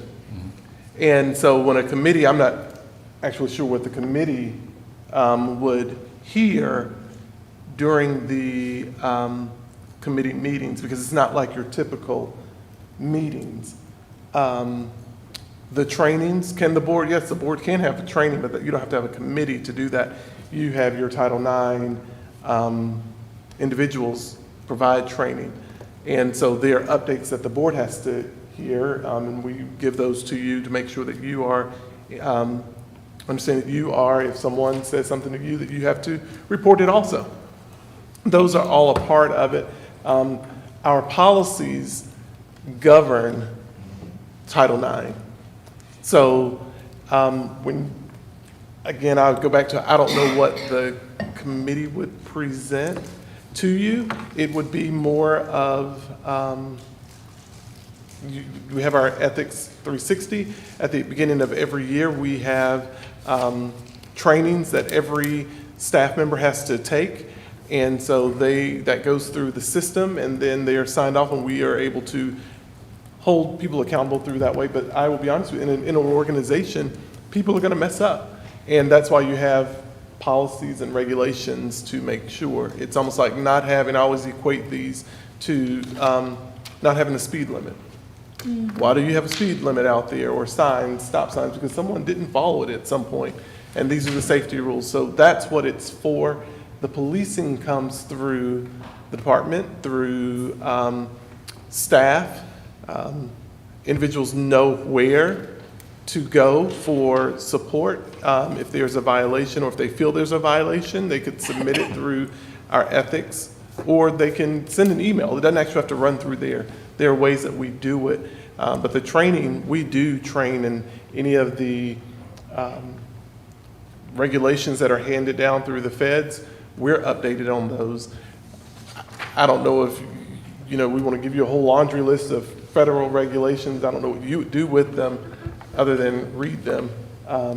But we can definitely give you data that will say X amount of whatever fell through, but we have to be really generic with it so that it does not expose anyone with it. So again, anything that you want to hear would be done in a closed session setting, but I don't know, because there's a lot of law behind it. Thank you, Dr. Faust, for providing that little bit of clarity. What I do want to let folks know too is that everybody should not be surprised the Title IX committee has not met in 2 years, because you've not seen one announcement for it. Ms. Barnhart asked us back in the summer for each of us to have our committee meeting so that we could put down dates, times, membership requirements. And so that's when I started thinking about, how are we going to pull this back together? Who do we pull them back? I have not had one request in a year and a half on when we're going to have a meeting. And in the beginning, when we said in the beginning when the Biden administration was going to be coming up with another a change in ruling, and then there was the big huge comment period. We went to training classes. Jarrell and he went to his, I went to different ones to learn about and to listen to the commentary that was coming from K through 12, from the colleges, on the whole Title IX situation. So there has not been a big backlash on why we have not met. They have not been published, so we all should know that we're not having those meetings. The second thing is that, to Dr. Faust's point, the committee isn't going to do anything, because it is the responsibility of the department. Like, we don't get in there. And if you notice, Ms. Bradford used the example of the curriculum committee. And so that's not a board standing committee. That is a school district committee that the Dr. Faison is in charge of. And so we are not an advisory committee. We are a board standing committee with the expectation that, and I wrote it down too, I looked it up in our policy, on what it actually says, on what a standing, maybe it's down there. Yeah. So a standing committee is one that the board chair obviously does. The committee chairperson will preside at all committee meetings and be responsible for reporting to the board the activities of the committee. We have no activities to report, because we as a committee are not doing anything. The responsibility has shifted from, it's kind of like an ad hoc committee that was put together. This was one giant ad hoc committee that needed to be there, and it served its purpose. And if you noticed, and I guess what I can write some of those things down for you too, is that some of the, I don't know what I'm allowed to say about the settlement and how it went through. Many of the things that they asked, we were already doing. We were already preemptively there. We had put together training classes. We had put together surveys. And now it really is time for us to survey our students again to see if they're, and employees to see if they are feeling like we've addressed their concerns for that. One of the other things that comes to mind is that we don't allow surveys. We don't allow our kids to, we have to opt into everything. If we're talking about putting this kind of material in the curriculum, we aren't even allowing our students, our teachers to teach about some of these kinds of things. So our board has set ourselves up for putting barriers in place. So this committee won't be able to do anything. All we'd be able to do is recommend to the board that we think we need a survey. And this is based on past work. We think we need a survey, and the board's going to go, we don't do surveys. So it's kind of a catch-22. It's coming out of the realm of a board committee to recommend to the whole board, let's do these things. We don't have anything more to recommend. Gotcha. But we could easily ask our legal counsel to fit it into one of our Title IX policies that we will, like we do with SHAC, that we will report every year on, or report at any frequency that we want on the things we want to report on. So if you want the committee to do that, we can certainly do that. But we're going to have to get a whole new committee together in order to do that. So that won't be anything that happens quickly. Our universal form is not even out. Okay. So, Ms. Walker? Thank you. So, okay, I get all of this discussion on why committee is supposed to be there, board standing committee, et cetera, et cetera. What I'm saying is, I still feel like we have a responsibility to let folks know what our Title IX department is doing. You know, we need update on trainings, we need update on any audits, we need update on any ruling. So if the committee, if the will of the board is the committee disbands, then I still feel like we have responsibility as a board to make sure that we're reporting out to the public what's going on in our district. And I don't know if we need to talk about that next week, because if we're potentially voting on something, maybe we can all think about that and come up with some ideas that would, get us on record or somehow get us to where we are doing it on a regular basis. Okay. Because All right. We've allotted. Mr. Rowe, can I add one more thing Yes, to ma'am. that?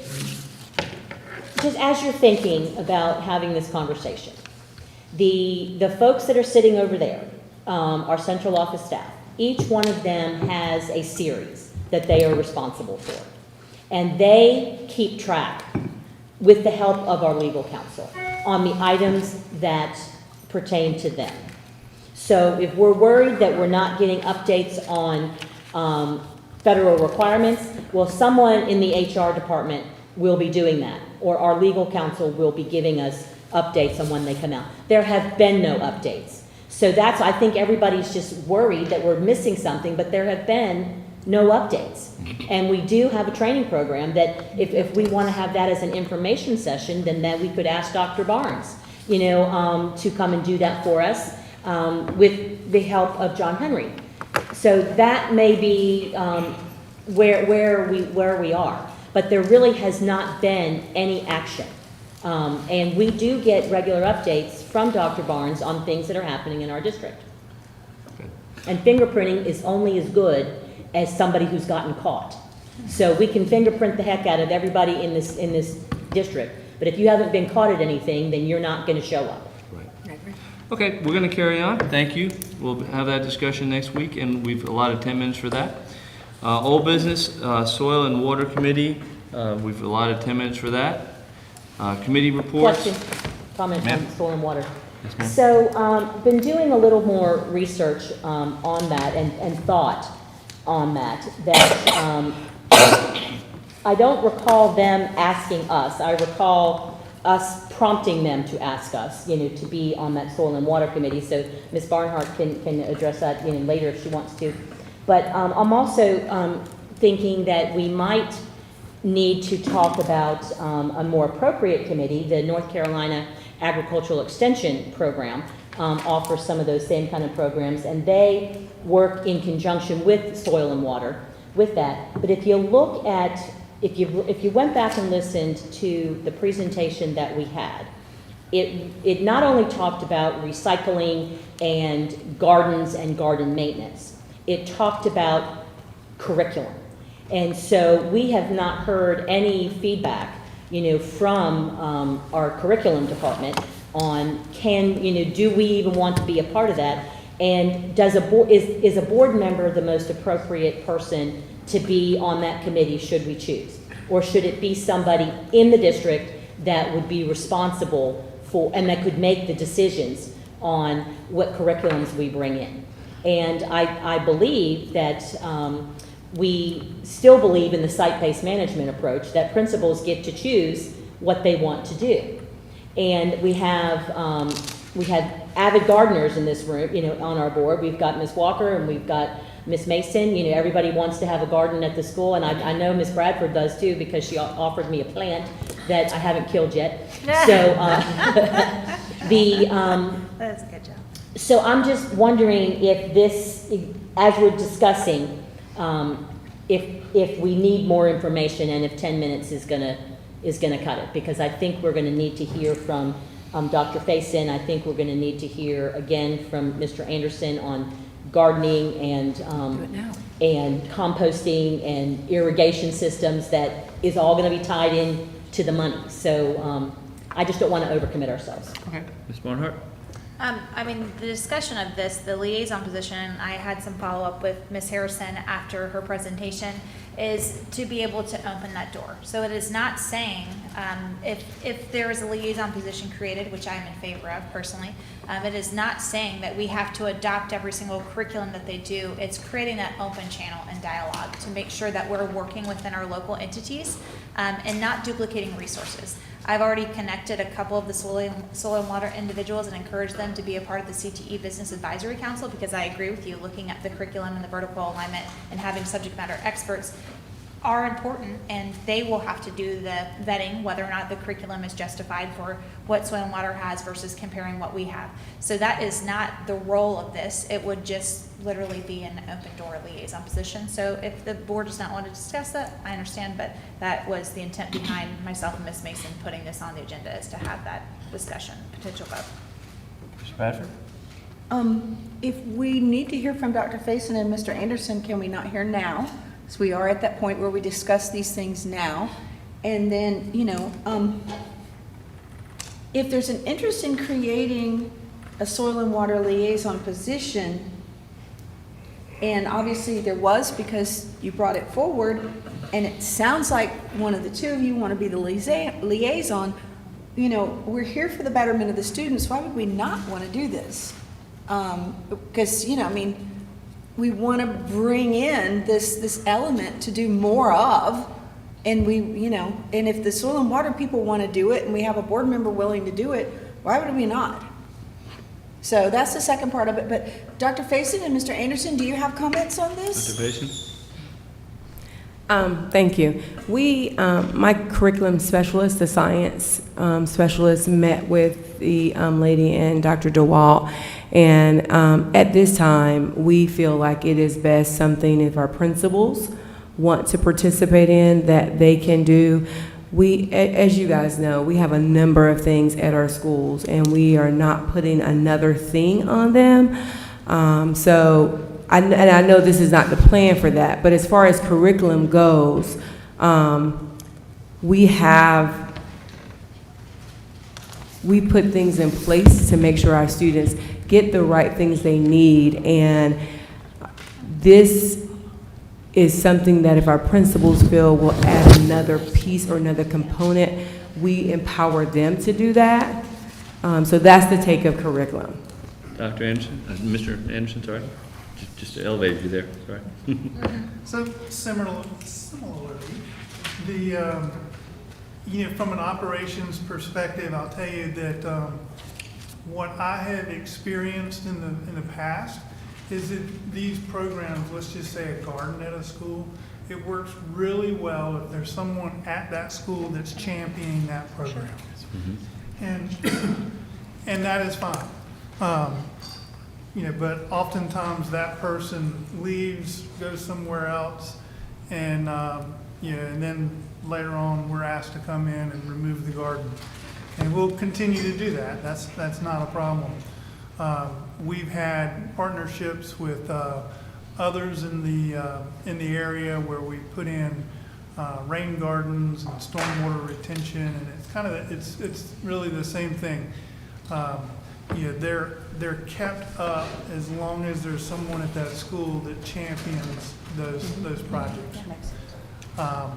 So it's not, whether we support it or not. I agree with Dr. Faison that we kind of leave it up to the schools.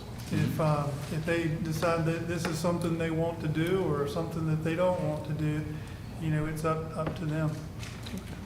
Very good. All right, we've allotted 10 minutes for that. Mr. Chair. Yo, I'm sorry, I didn't see your hand up. I apologize. Sorry. No, I guess my point was Mr. Anderson's point that it has to be a champion. Yeah. I'm not opposed. I'm not opposed to the liaison position but I guess I would want to know more about what the time commitment would be, and because if this isn't going forward going to be something that we have as a position, I would like to know the details of all that, before we approve it. Ms. Barnhart? I can speak to that now. So when I was reaching out with Ms. Harrison, I asked about the recommendation. So it would be an annual board chair would appoint, and her and I have discussed 2 board members being able to be the liaison. I know we have a few people interested in potentially doing that to serve. They're called associate supervisors. And so upon recommendation to the board, New Hanover County Soil and Water supervisors would appoint those individuals to serve a 1-year term. And then New Hanover County Soil and Water would hold resumes of each representative on file, just like they do for the rest of their board members.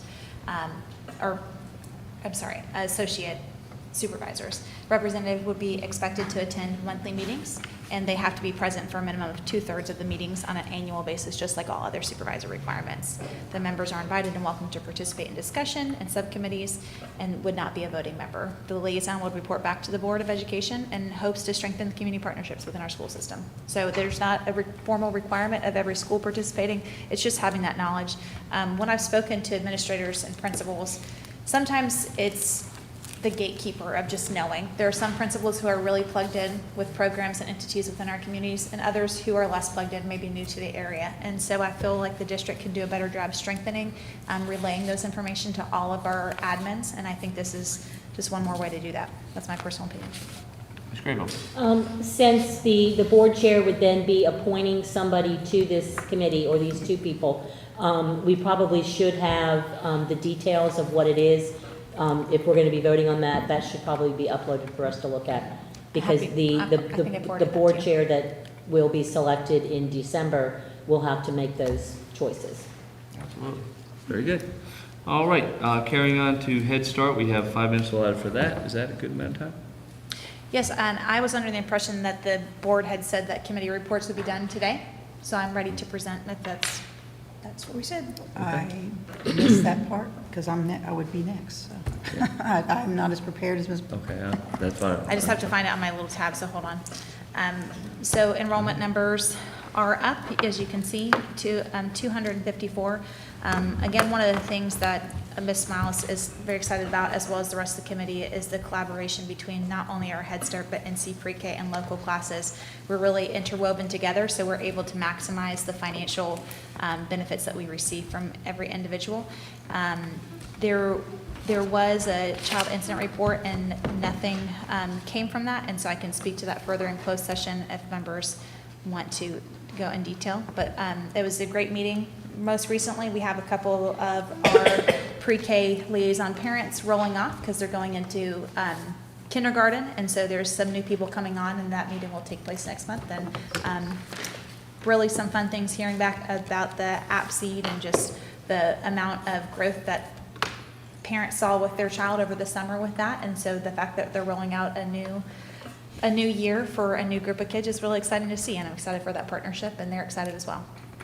Thank you. Anybody have any questions on that?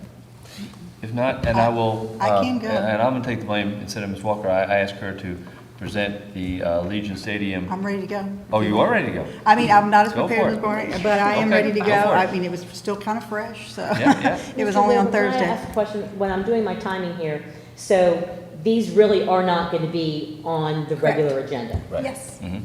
Okay. Yeah. So, yeah, this is, Maybe we should have, maybe in the future we put them on the. like if agenda we'd as have had a written thing, we'd have all known that we were supposed to do that. Okay, that's okay, I can roll. So we had a Legion Commission meeting this past Thursday, October 26th. We, on the committee are two city councilmen, two commissioners, two board members, representatives. Mr. Anderson was there as well over Zoom. And so the only thing that was really on the topic for discussion was we've been getting a few emails from folks that have students that play athletics, play football or athletics on the fields at Legion. And the turf is probably getting, by the end of its lifespan, if that's the right word. An analysis was done a year ago. We looked at the analysis report that they took on the field. And it is, I was told, the first turf got installed probably about 2011. So it's pretty old. It's about 12 years old. And I think the lifespan, it's probably about 8 to 10 years is probably the agreement on that. We, like I said, had a lot of parents that have been emailing us saying that, they were concerned with the quality of the turf, that it was very hard. So we had talked about as a commission that we were going to, or a committee, that it was going to be an agenda priority next budget season. However, at our meeting, we had a couple commissioners that were basically like, maybe we should take a look at it beforehand and maybe go ahead and get that, take it back to their boards and commissions and committees and get approval to get it done perhaps in January. Because that's a downtime a lot for athletics, also, but also I think the desire to get it done was based on the worry and concern that it might be actually worn out and, So anyway, since we get our budget money from the county, we kind of left it up to them to come back to us and let us know what their bodies said, the city council and the county commission, about whether we can do this project in January. You might want to remind me, I think they had said that it would take probably about a month to do. Yes, the city of Wilmington would be the folks that would be installing that turf. So as soon as we know what they have found out from their bodies, then they're going to let us know and we can report on whether or not that's been approved budget-wise for this budget year, not next budget year. Is that good, Mr. Chair? I would say the only thing that they originally said that they were going to try to do it over the summer, and there's a professional soccer team that plays on the turfs, but they would have to do all away games during that time. But, like I said, one of the county commissioners actually said, I think it'd be great if we could do it before, because we do have spring sports that play on those fields. And they said, additionally to the hardness of the turf, it is still within safe range, barely. Right, it is. But there's some divots in it and stuff, some areas the children are getting possibly hurt, so we want to make sure. So I think that was the idea, is that we would go ahead and do it in January if at all possible. And I've seen Sutton looking at me like, oh my goodness. Mr. Anderson, do you have anything to share? I would only add that, Commissioner Barfield made a motion that the recommendation of the commission was really that we do it as soon as possible. And he felt like the county could, fund in January their portion. Mr. Wildebohr asked Commissioner Barfield if the county could fund the school's portion, and that would be included in our capital list, that we would submit to them next year. He said that he thought the staffs could work that out. So this isn't, I think that there's still some funding issues to be worked out, but I think everyone was in agreement that while the field is still safe, it's nearing the end of its life expectancy, and just to minimize any impact, potential impact to the football season, if it could get done in January, that would be a good idea. Mm-hmm. And just one more thing, and I'll get to you. They mentioned that, it's different than putting a whole new field in, because the subfield just needs to be upgraded and fixed, but that the turf on top is actually what they're talking about, that they would pull up and then they would put the new turf on, and they would actually have the New Hanover logo on it, so it would be nice to. Stitched in. Stitch in, Not yeah, painted not in, painted. stitched in. That was another thing that was Which was mentioned, that important. sometimes the paint, because they have to put the paint on and put the paint on, put the paint on, that actually becomes slippery too. And this would be stitched in, so it would look nice, but it also would be safer. Mr. Grable, do you have a Does the question? Legion Stadium Committee talk about Godwin Field as well? Yeah, when it's on the agenda, this was the topic of the moment, because we were getting so many emails, and parents were just not emailing board members, they were emailing the whole Legion Commission. And so I think and we had a commissioner whose grandson actually had played on that field as well. So we had some kind of personal stories about it too. Godwin, though, I mean, unless, we've been having quarterly meetings, so if there is a topic for Godwin that you probably want to address, the commission to address, then you probably should put that forward. But that was all we talked about. Last time we talked about, I think, the interlocal agreement, and I think we had talked about at some point the irrigation out there, but is there a specific question? Did you talk at all about the, that Godwin Field is having some like water problems into the dugouts, and that perhaps it would be better use of our money to revamp the Williston fields, the Williston baseball softball field? Mr. Anderson, you want to speak to that? Well, part of the capital funding that the board approved is some Title IX improvements, and it would be at Godwin. So as part of the scope of that project, we're looking at replacing those dugouts and providing a changing area at Godwin. Thank you. Okay. Thank you, Ms. Barnhart, and thank you, Ms. Walker. All right, at this point, we are going to, sorry? Oh, yes, I'm sorry. You wanted to go ahead and do the curriculum. Dr. Faison, don't kill me. I'm just going to do 1 minute on curriculum. We are looking at policy 3200. We're looking at policy 3210. We are doing rewrites, and for all intents and purposes, it looks like the committee's opinion is going to be to do away with the quality checklist. So we had a robust attendance at our last meeting. Those of you who weren't there, we missed you. But we have one more meeting in December, and now is the time for people who want to give a board member their input to do it and not start, complaining once we're at the policy stage or once we're at the board stage. Now is the time for input between Dr. Faison, Dr. DeWalt, any board member, teachers, principals, whatever. We've had very good turnout at these meetings. It's very encouraging, and we're winding down, so now's the time for people to give their input rather than wait until it gets to the policy and then the board and then just, have some kind of volcanic reaction. Now's the time to give your input, and let's talk about it. So it's my understanding that this is Dr. Faison's committee, so if we have input, we give it to her? Yeah, works. Not to our board member who is just a member? I say give it to any board member you want. No, we should be giving our input, I'm asking, to Dr. Faison, because she is the subject matter expert and the chair of this committee. That's fine. Yes, ma'am. Okay.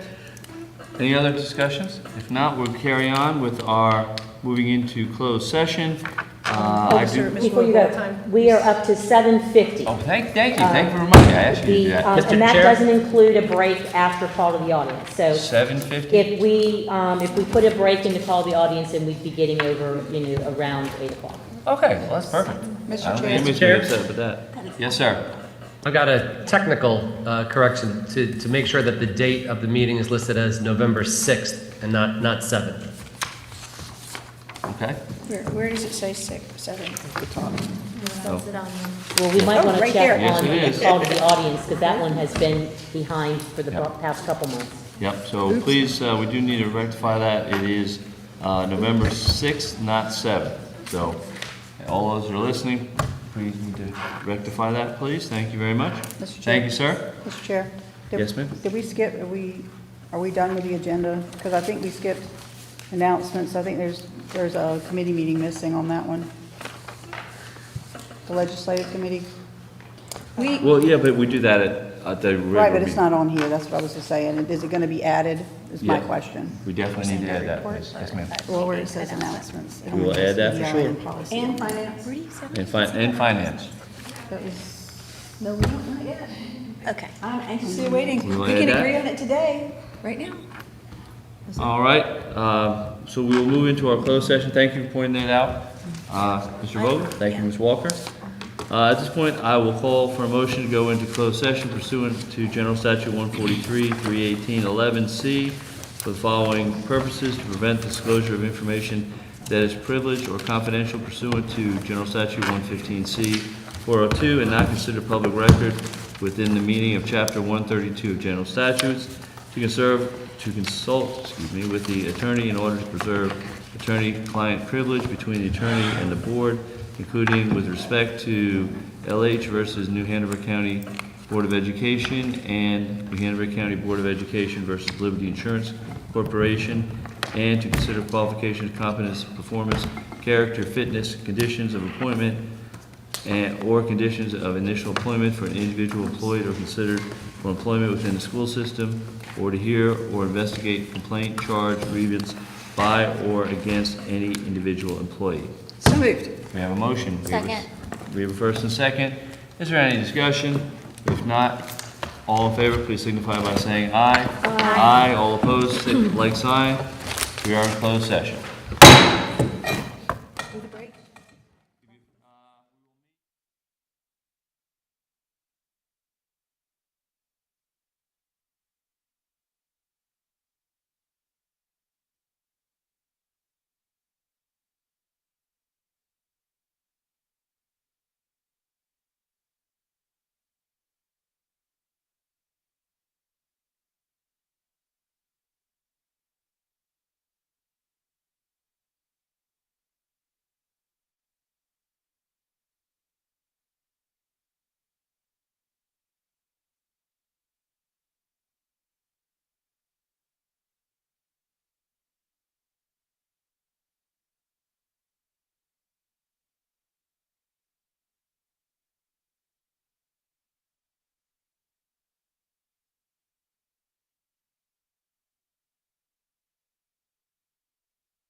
bet. I don't bet. Just hold the money.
I totally forgot about that.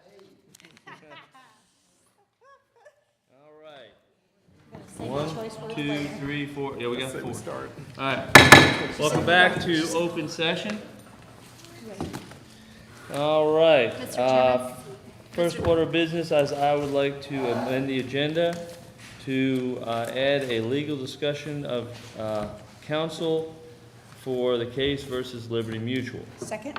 We have a first and a second. Is there any discussion? If not, we do need a supermajority for this, so we need at least 5 members to say yay. All in favor of amending the agenda to add that discussion, please signify by saying aye. Aye. Aye. All opposed? Passes 7-0. We will start by, Mr. Wildebohr, did we have something else we were going to add? Now it's what else are or we gonna add? remove. Were we going to remove? The motion. That's what oh yeah, that's what she's gonna do right now. I think that was the only thing we're adding. My motion to remove the high school. Oh, I'm sorry, yes, sir, that's right, that's right. So, Mr. McManus makes a motion to remove item D under information, high school testing. All in favor, please signify by saying aye. Aye. All opposed? Okay, so we will delete that. Mr. Wildebohr, you didn't get a second. Yeah, you need a second. Second. Okay, thank you. Ms. Craybill seconds, and we, all in favor say aye. Aye. Okay, 7-0. We'll carry on. Ms. Barnhart, do you have a motion? For legal discussion, I make a motion to hire the Fitzgerald, Hannah, and Sullivan to replace Rick Sharpless in the matter of New Hanover County Schools versus Liberty Mutual. Second? Thank you. We have any discussion? If not, all in favor of hiring, I'll get it again here. Fitzgerald, Hannah, and Sullivan, please signify by saying aye. Aye. Aye. All opposed? Passes 7-0. Going on to personnel report, do I hear a motion to approve the personnel report? So moved. We have a motion, is there a second? Second. We have a second from Ms. Walker. Is there any discussion? All in favor, please signify by saying aye. Aye. All opposed? Also passes 7-0. Work session review. Ms. Craybill has sent this in, talking about town hall feedback, which I think is an exceptionally good idea. Also, Robert's Rules of Order. And Mr. McManus also added summer school reading program to that. So I have had someone bring up the idea of me sending out 3 possible dates for that. Probably looking at about an hour and a half, I would think, for that. A separate meeting so we don't go over our 4-hour meeting. Is that acceptable to the board? Is there anyone that would like to discuss that? Well, I just had a question. So we've got 3 different topics here for this work session. Right, town hall feedback, but some of that actually ties into Mr. McManus's discussion, which is. I don't think it should. Oh, yeah, I guess it does. Because I heard some people talk about reading and how important reading is, so that would kind of tie in. And then, just kind of as a board discussing exactly how we're going to move forward with Robert's Rules of Order and, and how we're going to tie that in. So are we gonna delineate like the time? I Like think how we much should, to this, yeah. how much to that? I would say, well, I'd say, maybe allotting an hour and a half total, but an hour to the town hall feedback and summer school reading discussion, and a half hour to the Roberts Rules. That would be my. Yeah, and I would like for the town hall for us to use the information that we got from town hall number 1 about the strategic plan, and then the information that we got from the second town hall, and kind of incorporate it, all together.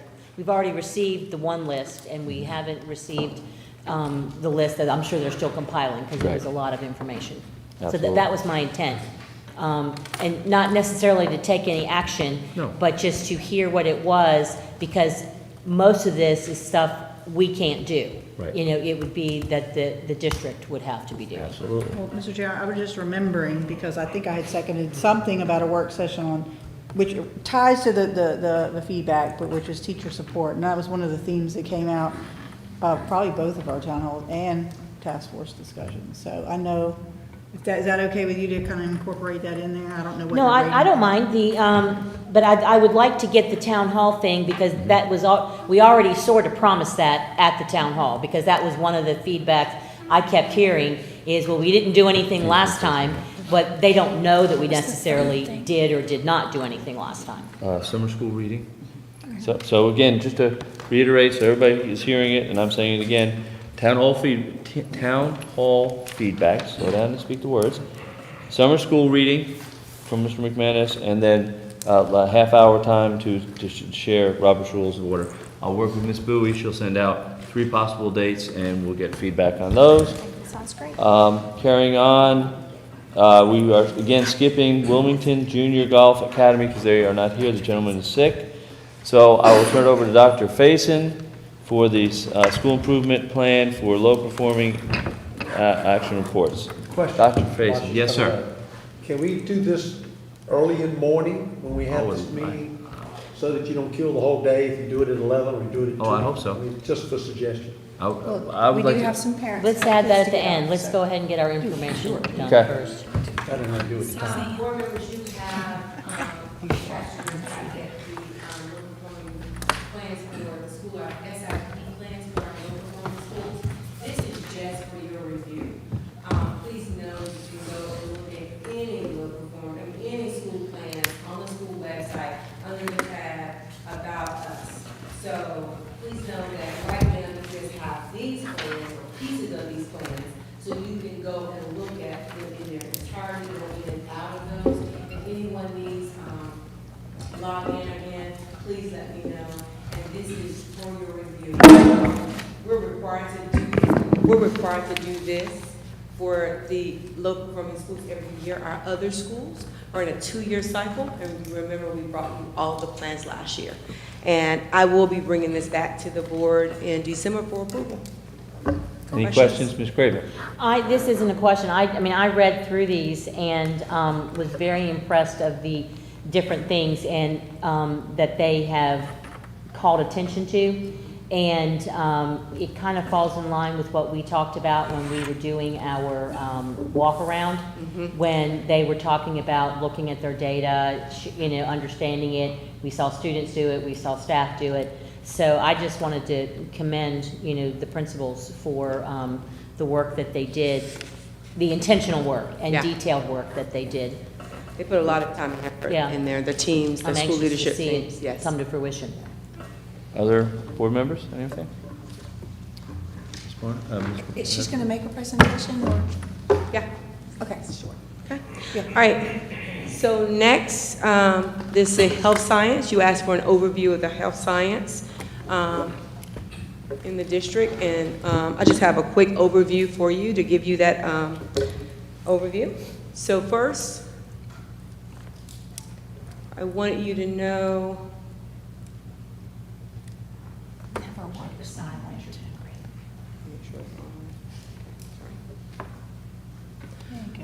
First, you can see what we have offered. So this is the pathway and how we go through the pathway. So you have Health Science 1. I won't read it out to you because you see it there.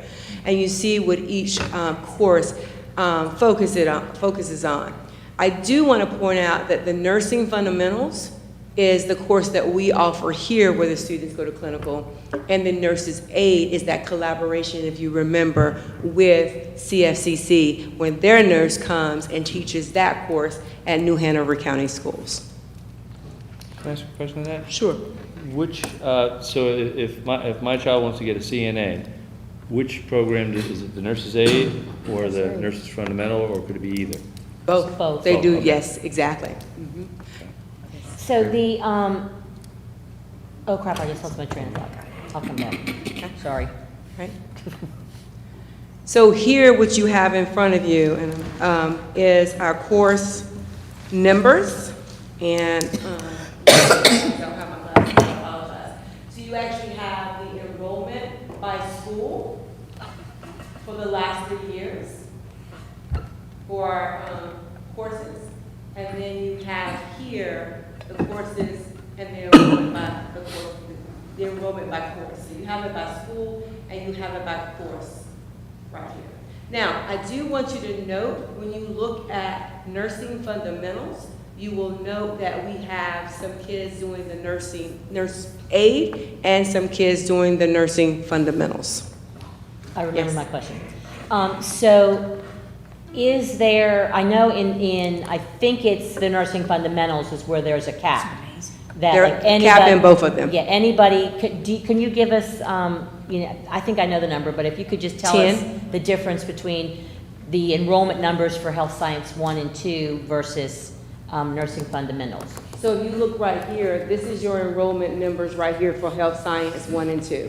And you see they don't stay, they start heavy with the Health Science 1 and 2, and it dwindles down.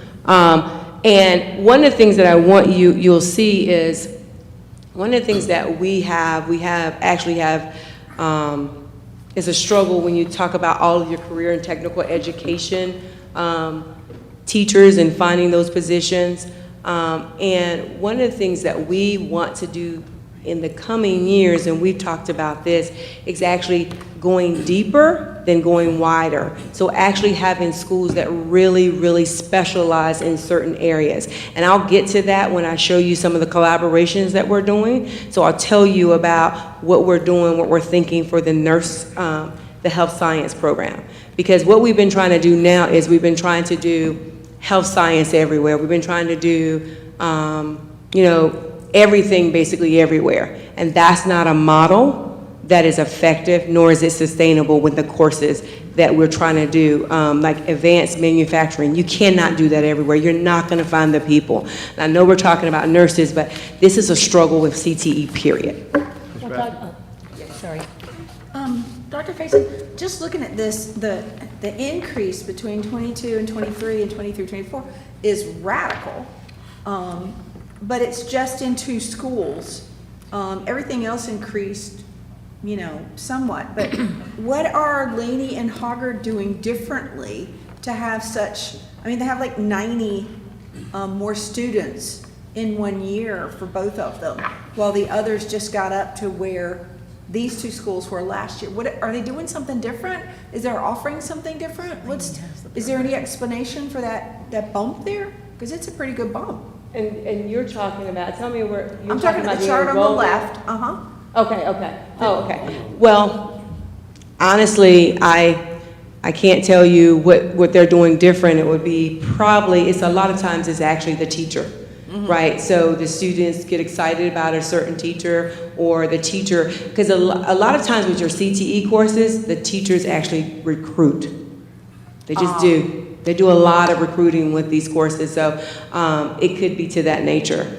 And I can tell you, well, I'll tell you that when we get to that. Yes. No, the point I was trying to make with the nursing fundamentals and the nurse's aid that I don't think everybody knows, it's not because we've lost interest, it's we can only take so many students in the class because they're working under the license of a nurse. So our classes are capped at 10 or 16? 10, yeah. So that they're capped at that, so only a select few get into that. So it's not like we're having this huge drop-off that our teachers are thinking our kids don't like the program. You can't get in. you know, And to and I'll those. We share a don't have couple enough things with you. teachers. I'll get there and tell you a couple Okay. other. But the second part of that McMahon? question, which I would ask, is, is there a need for additional teachers at the student demand? Yeah. So I will tell you that we are actually in the process of looking at that overall. We have, for example, and I'm getting ahead of the presentation, but we have Health Science 1 and 2 at Hoggard. And when those students want to do their fundamentals, their clinical, we've set it up so transportation, everything's provided for them to go to New Hanover and actually get the nurse aid course from the CFCC. At this time, we do not have the need. So it goes back and forth, the pendulum swings in that area. So you're right, it kind of goes back and forth with that. Any other questions? If not, Dr. Faison?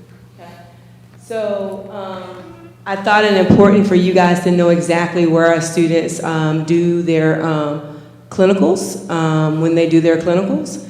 And CFCC is not up here because it's one of our new programs, and they do what CFCC, where they go. But I also wanted to share with you, because you remember last year we had that opportunity for our students to actually work with Novant and do the rehabilitation center.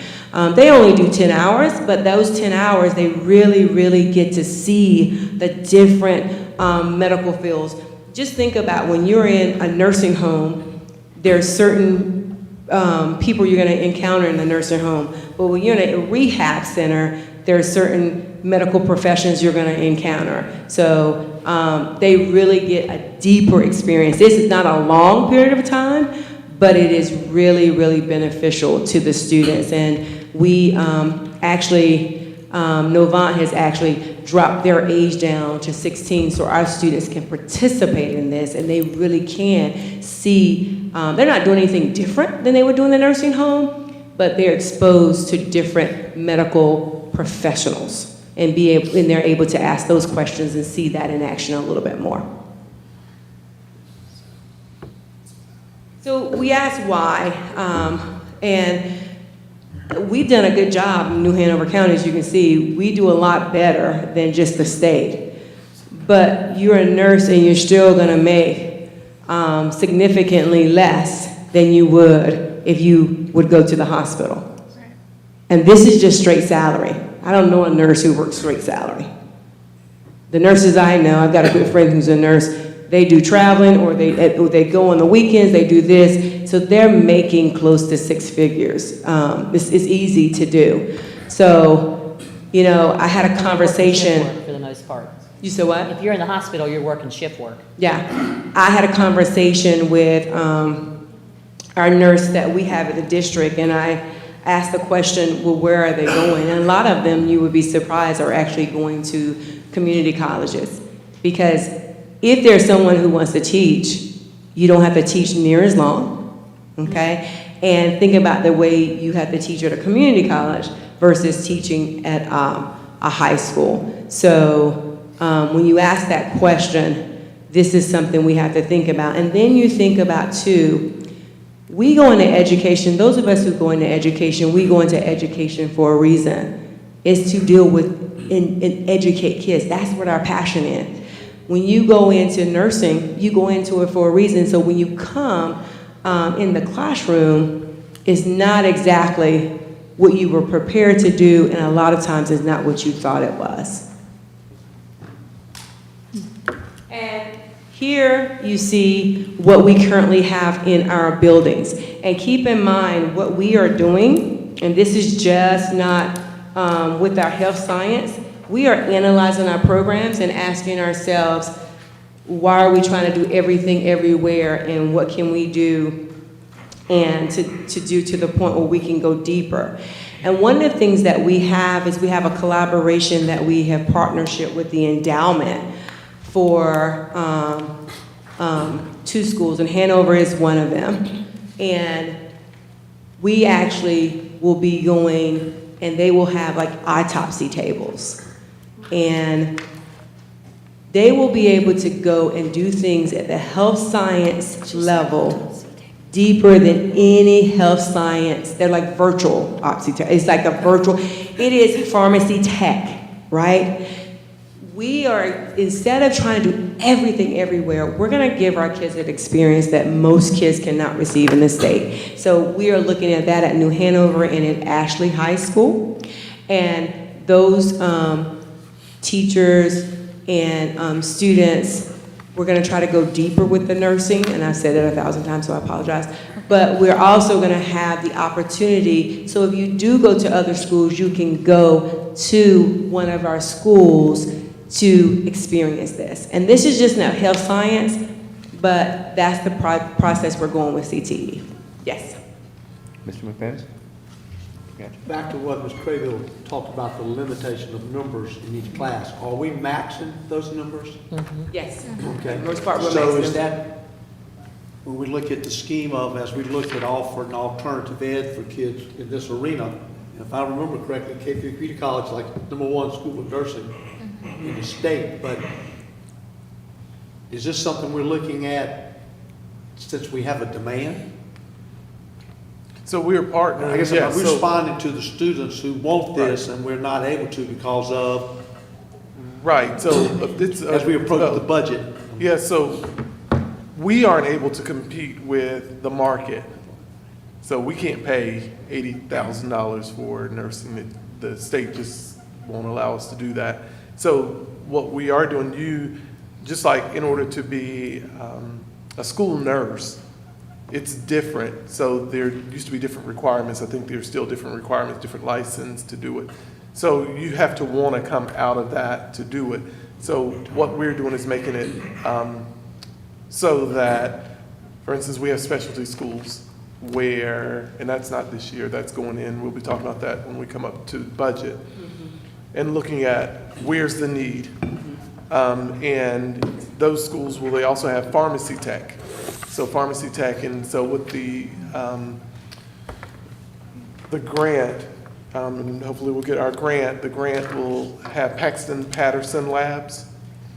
So we're doing some of the Paxton Patterson labs, and that'll be initiated, so that'll help with as many kids who are wanting this, but we don't have, you can only get 10 in, so in order, so that we're not deterring them and sending them off somewhere else, they can still get, they won't be able to get the CNA license because they can only have 10 in that class. Right. But they can get an exposure to the medical field where it's, there are other branches in the medical field that they can have access to through that CTE license. Not license, but certification. How about these kids can go to Cape Fear Community College as well? They could, yes. So as we look at. But they can only have 10 also. But as we look at our, and their max probably, okay, because my question was, as we look at credits to graduate, the state, right now in all this infinite wisdom, we maybe should be in a situation where we can adjust required credits so they don't have to take some of that stuff that really is not going to help them at all in this arena, and then give them more opportunity, I guess, is what I'm trying to say. Mr. Bradford? So, Dr. Faust, were you saying that since we can't pay them the going rate from the marketplace, the endowment money would supplement in some, is that Not true? necessarily money for the teachers. It'll give us other, let's say, utensils to use. So we would be able to do the Paxton Patterson lab, pharmacology or pharmacy Does tech. that mean we free up some money that we could put over here, or are we just? Well, it's stopping not on that? necessarily, even it's a different program. Okay. So having money for a program to actually be able to do. We don't have pharmacy tech in our district right now. It is a premier program, and we don't have it in our district right now, so that's one of the things the grant would do. It will also give us equipment that we can only dream of right now in this area. So that's how we're going with that. Which of our health science classes are considered honors or inherently honors by the course subject matter? Is it just health sciences too and the nurses aid program, or? That's something I'll have to get back with you on, Ms. Craybill.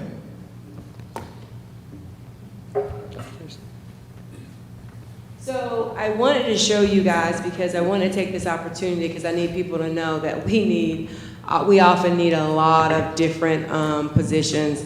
And with the CTE, you'll see that, and Dr. Barnes can definitely tell you that they're coming in and out because of the situation. When I say coming in and out, it is probably the most evolving because of what a CTE teacher can make in their trade. So what you have over here on this side, you actually have what we needed in August. And the team has worked really hard, and this is what we currently need right now. Now, you can see that we don't have to have a health science teacher to teach any course, but the fundamentals can be someone who has a certification in the health area, like the athletic trainer to some degree. They can be that. So this is what we're currently looking for, and we're very proud of what I'm sorry? Wrong hand. Oh, sorry. What we're currently looking for, I'm looking up here, what we're currently looking for, and we're proud to actually have worked hard to get that. But you can see that we constantly have a challenge with CTE courses. Get that one covered right there. And these are some of the collaborations that we have. We've talked about the Novant and CFCC at New Hanover.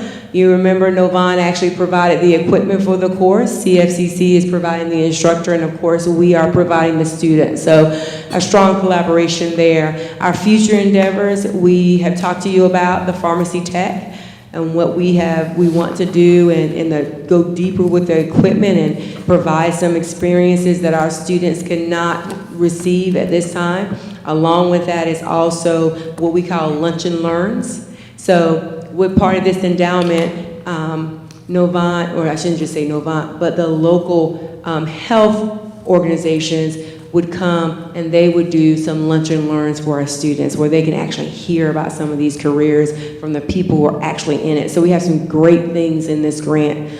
The workforce development, you see that where they can actually just go and explore some of the careers and do that. And then the Bridges program, that's that program that I sent to you about earlier, and it is actually where they can get some internships and get paid for some of the opportunities. So we've got a lot of great things going on in the healthcare field with New Hanover County Schools, and we are very happy about our partnerships. I was just going to mention that the Healthcare Explorers program is, at least it wasn't through the school system. You can go and do that as just, Joanne Public. It's at the hospital, like on weekends, that you can go and participate and learn more about that. Yeah, and we partner with her though to make sure our students get that opportunity. Yes. Ms. Walker? I just have one question. I know that we only have so many openings for, I guess, the programs that, and we want to expand that. And I know the three of us went on a trip, well, four of us. Sorry, Dr. Faust. We went three board members. We went on a trip to actually tour some of the facilities, and I know Novant was very interested in, and some other folks, in expanding our nursing program. And then I know we're getting, I think Caper's getting a new building, right, for nursing. Is there any kind of way, are we coordinating at all with Chamber or anybody on that? Oh, absolutely. Yes. To expand our nursing, because there's The a endowment. huge demand for it. So The endowment is part of CFCC, the Chamber, ourselves, and UNCW. So it is a big collaboration, because you have to think about, this is our need and it's small, and it's to educate our students. Their need is actually to make sure we have people to take care of us. So this is a strong partnership to start from the bottom to address that. Any other questions? If not, thank you, Dr. Face. Thank you. And I think we are at the end of our day. Great. Move to adjourn? I would entertain a motion to adjourn. Move to adjourn? Move to adjourn. Do we have a second? Second. We have a first and a second. All in favor, please signify by saying aye. Aye. We are adjourned. We will see you next. You didn't ask for Monday. any no's. I'm sorry? You didn't ask for any no's.